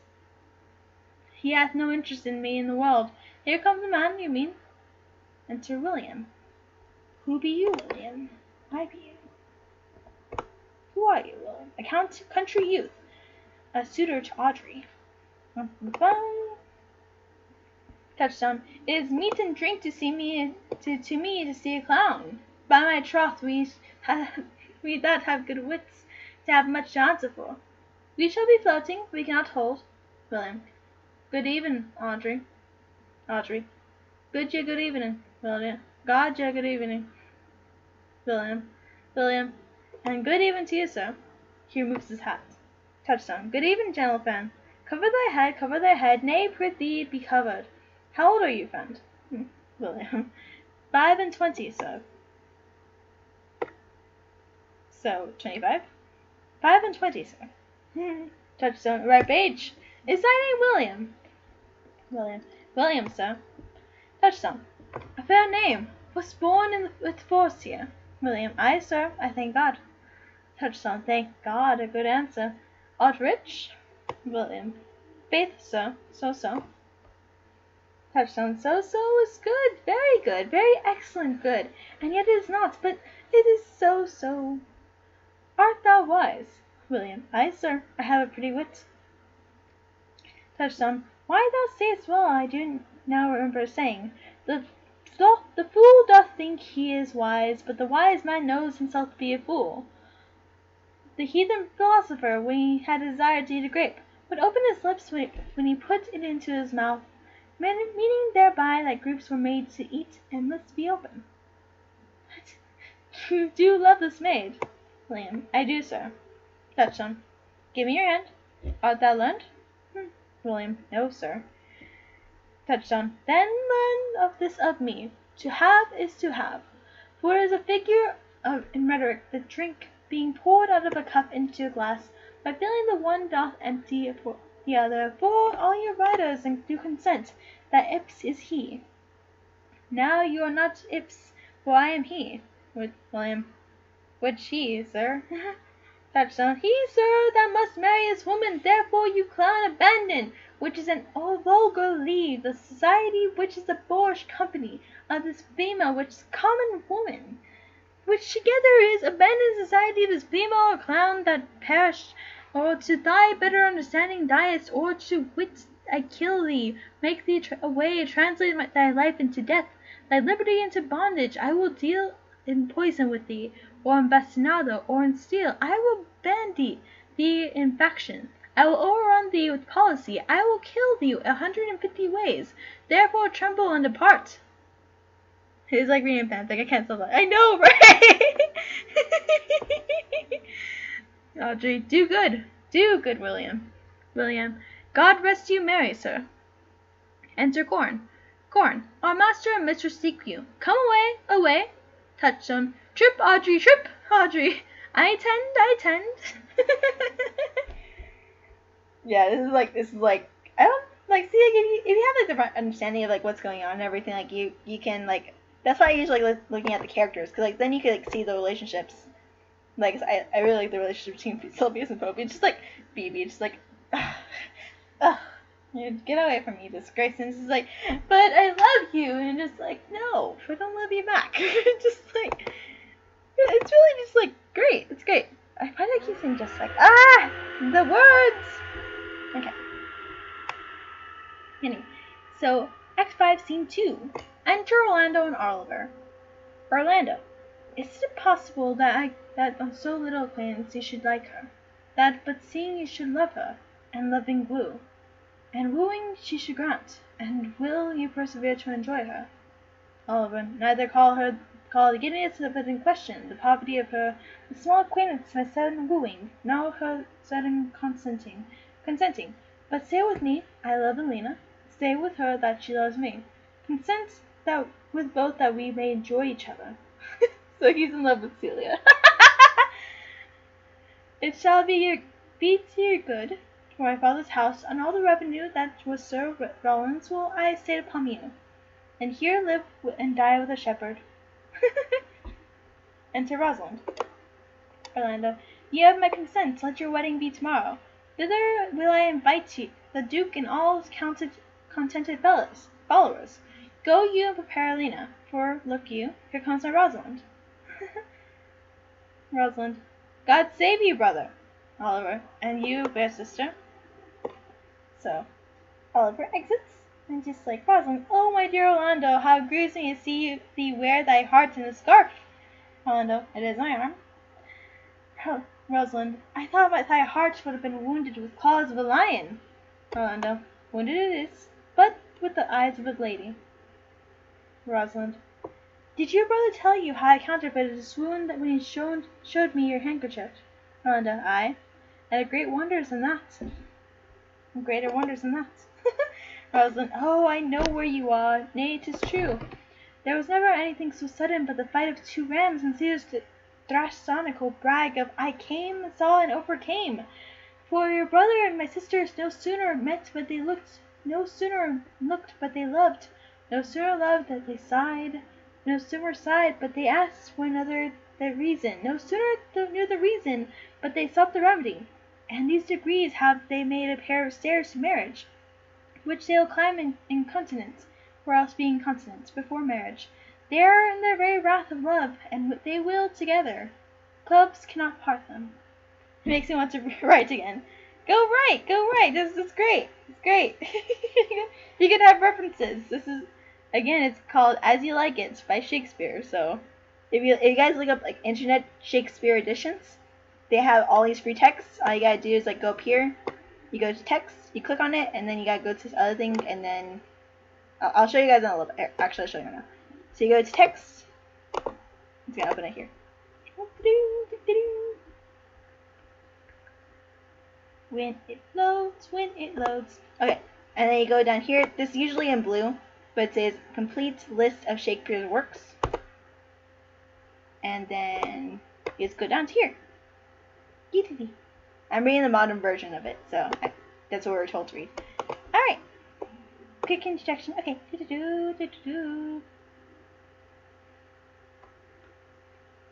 Clubs cannot part them. Orlando, they shall be married tomorrow, and I will bid the Duke the nuptial. But oh, how bitter a thing it is to look into happiness through another man's eyes. By so much the more shall I tomorrow be at the height of heart heaviness. By how much I shall think my brother happy in having thy wishes for. Rosalind. Why then tomorrow I cannot serve your turn for Rosalind? Orlando. I can no longer live by thinking. Rosalind. I will weary you then, no longer with idle talking. Know of me then, for now I speak to some purpose, that I know you are a gentleman of good conceit. I speak not that this that you should bear a good opinion of my knowledge, insomuch I say I know you are, neither do I labour for greater esteem than may in some little measure draw relief from you to do yourself good, and not disgrace me. Believe then, if you please, that I can do strange things. I have since I was 3 years old. Since I was 3-year-old, conversed with a magician, was profound in his art, and yet not damnable. If you do love Rosalind so near the heart as your gesture cries out, when your brother marries Lena, shall you marry her?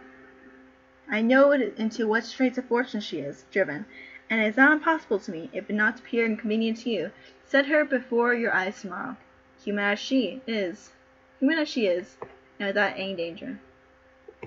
Orlando. Speakest thou in sober meanings? Rosalind. By my life I do, which I tender dearly, though I say I am a magician. Therefore put you in your best way, bid your friends, for if you will be married tomorrow, we shall. And to Rosalind, if you will. Dun dun dun. And to Sylvius and Phoebe. Look, here comes a lover of mine, and a lover of hers. Phoebe to Rosalind. Youth, you have done me much ungentleness, to show the letter that I writ to you. Rosalind. I care not if I have, it is my study. The scene is spiteful and gentle to you. You are there followed by a faithful shepherd. Look upon him, love him. He worships you. Phoebe to Sylvius. Good shepherd, tell this youth what 'tis to love. Sylvius. Is to be all made of sighs and tears, and so am I for Phoebe. Phoebe.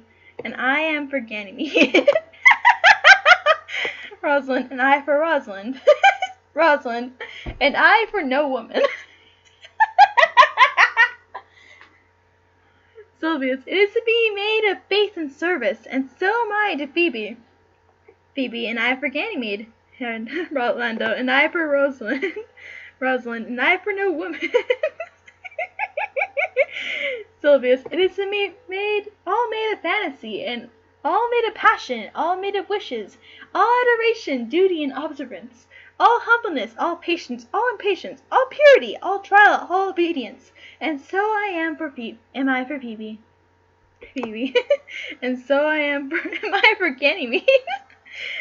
Orlando. And so am I for Rosalind. Rosalind. And so I am for no woman.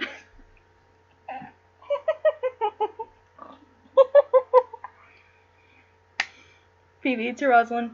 If this be so, why blame you me to love you? Sylvius to Phoebe. If this be so, why blame me to love you? Rolando. If this be so, why blame you me to love you? Rosalind. Why do you speak too? Why blame you me to love you? Rolando. To her that is not here, nor doth it hear. Rosalind. Pray you no more of this. 'Tis like the howling Irish wolves against the moon. To Sylvius. I will help you if I can. To Phoebe. I would love you if I could. Tomorrow meet all together. To Phoebe. I will marry you if ever I marry a woman, and I'll be married tomorrow. To Orlando. I will satisfy you if I ever satisfied man, and you shall be married tomorrow.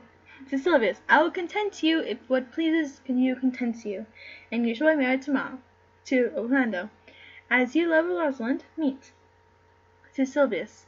As you love Phoebe, meet. And as I love no woman, I'll meet. So fare you well. I have left you commence.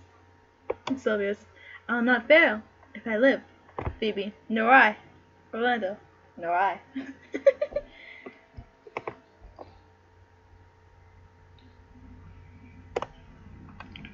Act 5, Scene 3. There's gonna be a wedding tomorrow. Not really here, but like, here. Like marriage. Okay. Act 5, Scene 3. Enter Touchstone, the clown, and Audrey. Touchstone. Tomorrow is a joyful day, Audrey. Tomorrow we will be married. Audrey. I do desire with all my heart, and I hope it is not dishonest desire to be a woman of the world. Here come two of the banished Duke's pages. Enter 2 pages. First page. Well met, honest gentlemen. Touchstone. Be my troth well met. Come sit and sing a song. Come sit and sing a song. What? Be my troth well met. Come sit. Be my troth well met. Come sit and song. They sit. Second page. We are for you. Sit it middle. Sit in the middle. And holding a hey diddle diddle. Oh, hey diddle diddle, the fool in the middle. Nice. Sit in middle. Shall we clap? First page. Shall we clap until roundly without hawking or spitting, or say we are hoarse, which are the only prologues to a bad voice? Second page. I faith in both in tune, like 2 gypsies and a horse. Song. Both pages together. Oh, we got another song, guys. Okay. It was a lover and his lass, with a hey and a ho and a hey and a reel, no Nino, that over the green cornfield did pass in springtime, the only pretty ring time, when the birds do sing, hey ding ding ding, sweet lovers of the spring, between the acres of the rye, with a hey hey and a ho and a hey no Nino, these pretty county folks would lie, in the springtime, the only pretty ring time, when the birds do sing, hey ding ding ding. Sweet lovers in the spring, they scour, they bring an hour, with a hey and a ho and a hey no no. How that a life was but a flower, when springtime, the only tree ring time, when the birds do sing, hey ding a ding ding. Sweet lovers of the spring, and therefore take the present time, hey and ho and a hey no no, for love of crown and prime. In springtime, with all I bring thy name, when birds do sing, hey ding a ding ding, sweet lovers of the spring, hey. That was actually really good. Touchstone. Truly, young gentlemen, though there were no matters in the ditty, yet the note was very untunable. First page. You are deceived, sir. We kept time. We not lost our time. Touchstone. By my troth, yes, I count it but time lost to hear such a foolish song. God be with you, and God mend your voices. Come, Audrey. I'm sorry my voice isn't good enough, Touchstone. You're a clown, by the way. Act 5, Scene 4. I think it's the last scene. Yeah, it's the last scene, then it's epilogue. Mom. Okay, let's go. Enter Duke Senior, Amiens, Jacques, Orlando, Oliver, and Celia. Duke Senior. Dost thou believe, Orlando, that the boy can do all this that he hath promised? I just like how the clown is thrown in there. Yeah, it's just like, this guy, he's a clown, but he's pretending to be like some shepherd or something. Like, he perfectly understands everything that's going on. He's able to, like, just hack at this kind of new position that he's in. It's great. Okay, so, Duke Senior. Dost thou believe, Orlando, that the boy can do all this that he hath promised? Orlando. I sometimes do believe, and sometimes do not. As those that fear they hope, and know they fear. Enter Rosalind, Silvius, and Phoebe. Rosalind. Patience once more, while our compact is urged. To the Duke. You say if I bring in your Rosalind, you'll bestow on her on Rosalind here, or Orlando here. Duke Senior. That would I. Had kingdoms to give with her. Rosalind. To Orlando. And you say you will have her when I bring her. Orlando. That I would. Were I of all kingdoms king. Rosalind. To Phoebe. You say you'll marry me, if I be willing. Phoebe. That will I, should I die in the hour after. Rosalind. But if you do refuse to marry me, you will give yourself to this most faithful shepherd. Phoebe. So it's a bargain. Rosalind. To Silvius. You say that you'll have Phoebe if she will. Silvius. Though to have her and death were both one thing. Rosalind. I have promised to make all this matter even. Keep your word, O Duke, to give your daughter. You yours, Orlando, to receive his daughter. Keep your word, Phoebe, that you'll marry me, or else refusing me to wed the shepherd. Keep your word, Silvius, that you'll marry her. If she refuse me, and from hence I go. To make these doubts all even. So, now Rosalind and Celia exit. Duke Senior. I do remember in the shepherd boy some mildly touches of my daughter's favor. Orlando. My lord, the first time I ever saw him, methought he was a brother to your daughter. But, my good lord, this boy is forest born, and hath been tutored in his rudiments of many disparate studies by his uncle, whom he reports to be a great musician. Enter Touchstone the clown and Audrey, obscured in the circle of his forest. Ja. There is, sure, another flood toward, and these couples are coming to the ark. Here comes a pair of very strange beasts, which in all tongues are called fools. Touchstone. Salutations and greeting to you all. Ja. To the Duke. Good my lord, bid him welcome. This is the mildly-minded gentleman that I have so often met in the forest. He hath been a courtier, his swears. Touchstone. If any man doubt that, let him put me to purgation, and I have trod a measure.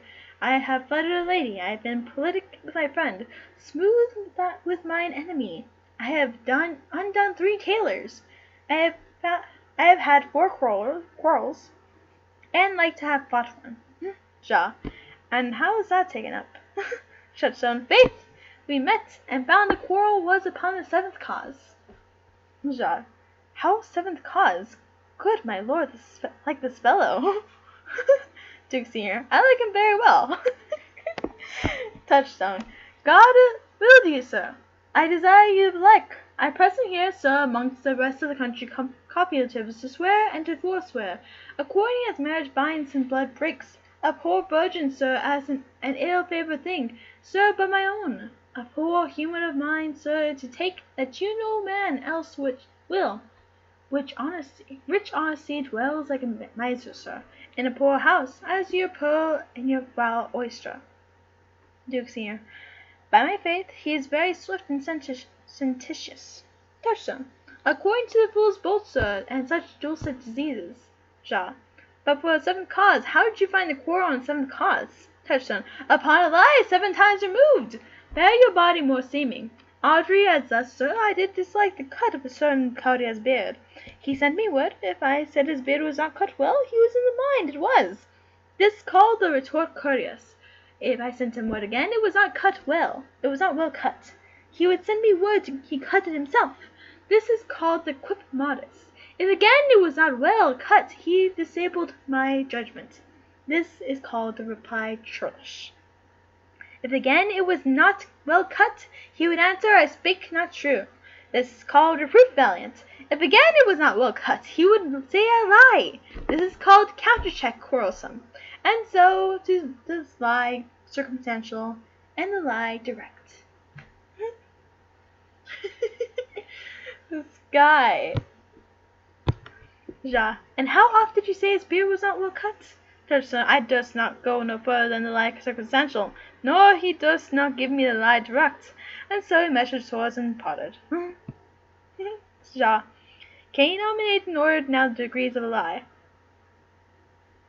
Touchstone. Oh, sir, we quarrel in print by the book, as you have books for grammar. Good manners.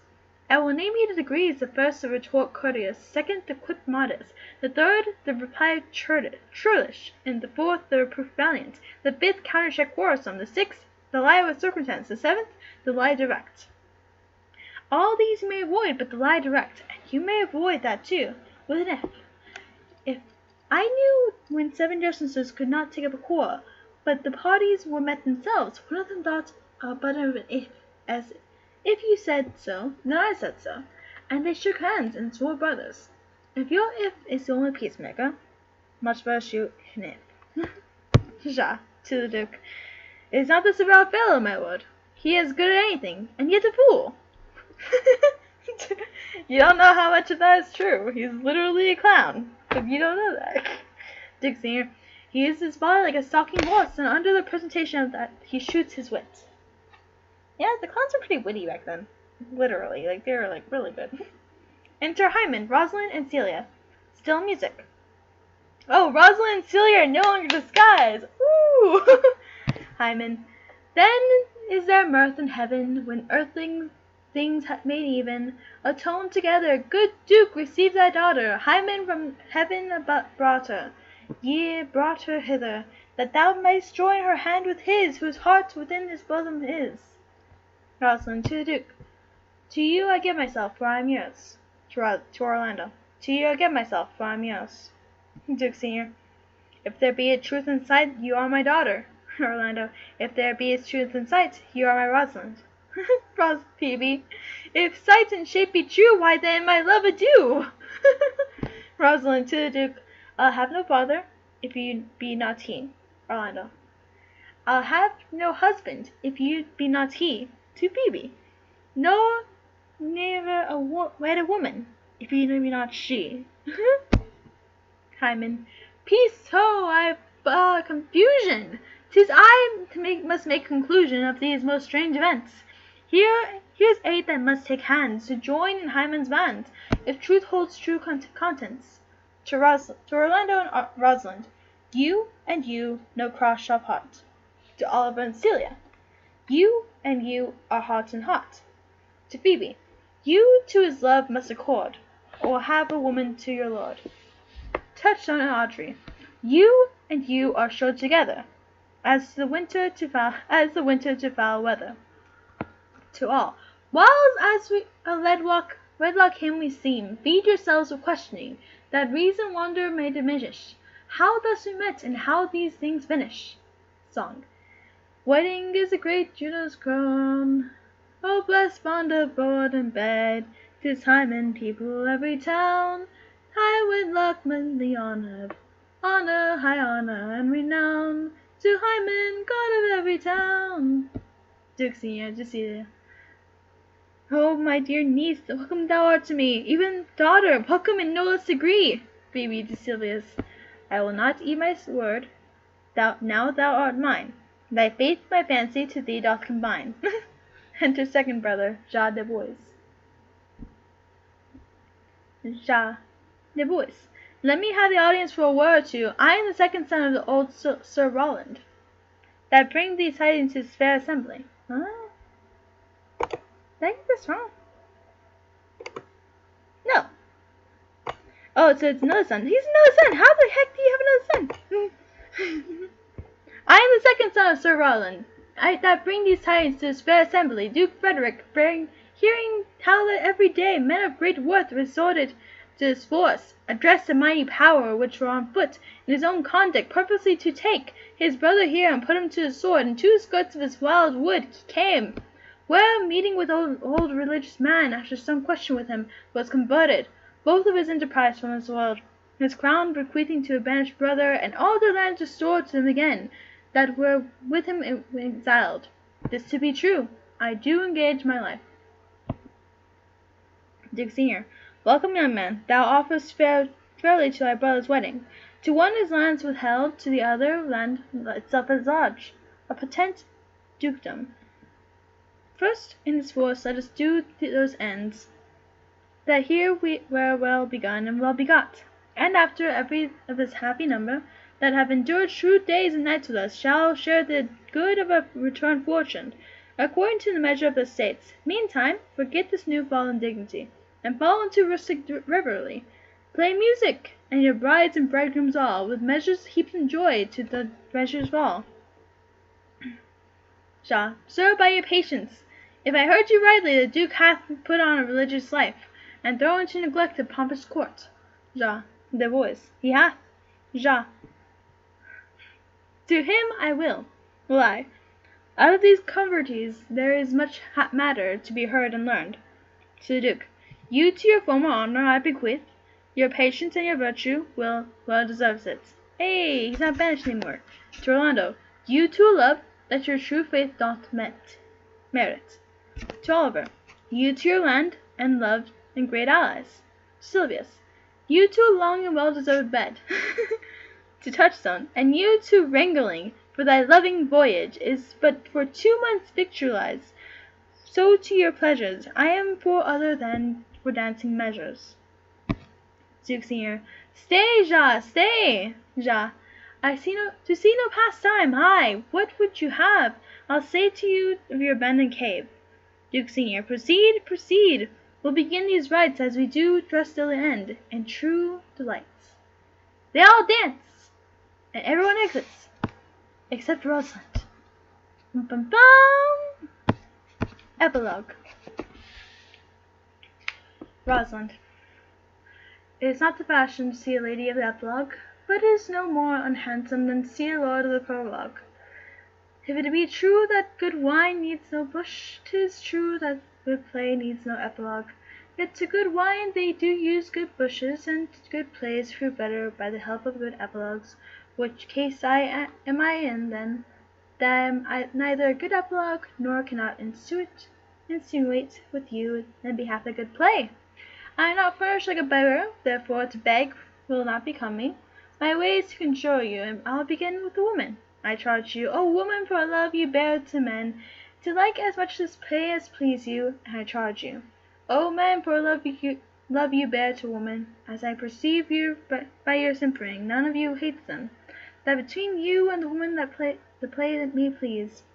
If I were a woman, I would kiss as many of you as had beards that please me, complexions that liked me, and breasts that I defied not, and, I am sure, as many as have good beards, or good faces, or sweet breaths, will, for my kind offer, when I make a curtsy, bid me farewell. Hey, and we're done! Woo! That was As You Like It by Shakespeare! Woo! After 3.5 hours! Yay! That actually helped me a lot, actually. I appreciate it. It's like a lot. It's just like, while y'all are coming in, I was able to recount what's happening in the beginning of the play and go back and forth. So I think I'll be doing more quiz. And if I don't, well, I guess then I'll die. I guess. I don't know. I guess. Oh, okay. Yeah. That is cute. Yee, it was cute. Yeah. It's really nice. I like that. I'll be reading some other ones. Come on, let me get my backpack. And then Babbitt's of course not in here. It's in living room. I'll be right back. I'll tell you what else you're gonna be looking forward to.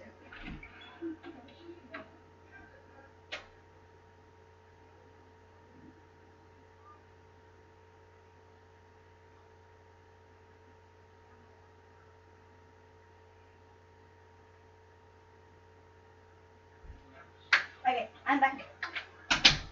Yeah. So we'll be reading next week. I did kind of want to do this again. Let's see. Structures, English. Alright, so next week we'll be reading The Tragedy of Hamlet. Ooh, I like that one. I remember I read a piece from that, the To Be or Not to Be, the Billy and everything. I remember I read that for like an audition, but then I wasn't auditioned. But it's okay. Let's see. Oh yeah, I also read it for like a, I think, did I read it for, no, I read, no. That year I read like, what's the Waffle House one. Anyway. Then after that, it'll be Troilus, he pronounced his name wrong. Troilus and Cressida. And then the following week, The Tragedy of Othello. Then the following, Measure for Measure. Then the following, The Winter's Tale. And then that'll be that. Yeah, but these plays were kind of designed to be funny and like humorous. But also, like, you know, they do have their ups and downs in them, of course. But, yeah, they're just supposed to be entertaining for everyone, you know? Because that's what they did. Like, they were literally just trying to make sure they were entertaining the audience. And they did it in this, like, big old, like, this almost cramped space, almost. But they had to fit, like, a lot of people in there. And, like, on good nights, you know, there'd be a lot of people in there. And just, like, imagine, like, this big old crowd just, like, saying, like, boo, or anything like that. Like, I heard that they hissed at the bad guy. Like, they literally hissed at the bad guy. Just, like... Just like imagine just like that, like oh. And then like sometimes like, you know, like it's just be cheering things, or like being able to have laughter, or have conversations in it. It's like a bunch of things like going off once along with the play itself. So, you know, yeah, I know, hiss, yeah, hiss. Just like whenever my teacher told me this, like, cause he was like trying to like, get us to say an answer, and I was like, this was not in our reading, and you're expecting us to know an answer. Okay, we're like booing and everything like that, which it did boo. And it threw apple cores, and they talked while their play was going, but they also hissed. It's like, boy. I don't know, that's great. But I also like this segment too, because it's like, if I were a woman, I would kiss many of you as had beer that pleased me. But in reality, the people that would play these back in Shakespeare's time were all guys. The guys dressed as women and everything. So it's kind of funny because, like, you know, Rosalind was a guy who was dressed as a woman, and then pretending to be a woman dressed as a guy, and then, you know, eventually he turns back into a guy dressed as a woman. So, but I do appreciate this epilogue, though. This is funny. Yeah. But, yeah. I think I'm going to take a break. But I'll be back again in a little bit to do grammar, because I have to do some work assignments. But I mean, while I'm at it, I might as well show y'all what I'm learning. I mean, this is essentially what I'm going to be looking over for next week or so with my teachers and everything. But I had to read it for Monday, because it was just like, oh, it's going to be Monday about the whole thing. Which I figured like it wouldn't be that long, but it's still pretty long, considering it's 3 hours and 37 minutes. Oof. But yeah, if y'all will join me, I'm not sure what time it will be next week. It'll probably be around the morning again, like this one was. Cause let's see, what time will this have started? Excuse me. So you have 1 to 12, 12 to 11, 11 to 10, and then we've been back 38 minutes. So it's under about like almost around 10. It was about 10 like this started, so. I think I might try to shoot for 10 again, but it might be more close to 11 or 12. So just around there, I'll be here just reading Shakespeare. If you want to come listen to it, and I'll come if I see that you come like midway or anything like that, I'll try to catch you up again, because it does help me too to like remember what exactly happened. But yeah, hey, next time it'll be Hamlet. And if anyone knows what Hamlet is, it's like, it's a bit, it's a bit weird. But I mean, it's pretty good. It's pretty good. I appreciate the play a lot. I've seen it a couple times, different versions. There's even like a steampunk version of it. So, all right, cool. That would be awesome because I appreciate y'all being here with me. Just like y'all are reading it too. Just like yay, we get to read this all in English and have fun and have laughs. You know, it's nice. It's nice. All right, but I love y'all. I'll be back in about let's say a good. Let's say at 2:30. I'll be back at 2. I'll be back at 2:30. Okay, because I need to rest my voice. It's gonna be like. But up next will be grammar at 2:30. So come back at 2:30, I guess. It'll be on different live stream. So yeah, just come back. It'll be like grammar. I need to save the children. Something like that. Or grammar with Ezra, who's trying to learn. It's in 2019. 20 years old. Here, guys. All right. Love y'all. Be safe. Have a good day. If you don't get to come back, but if you are coming back, that'll be cool. Story time with Ezra. Yeah, story time with Ezra. It's great. All right. I will see y'all soon. Bye. Bye. End the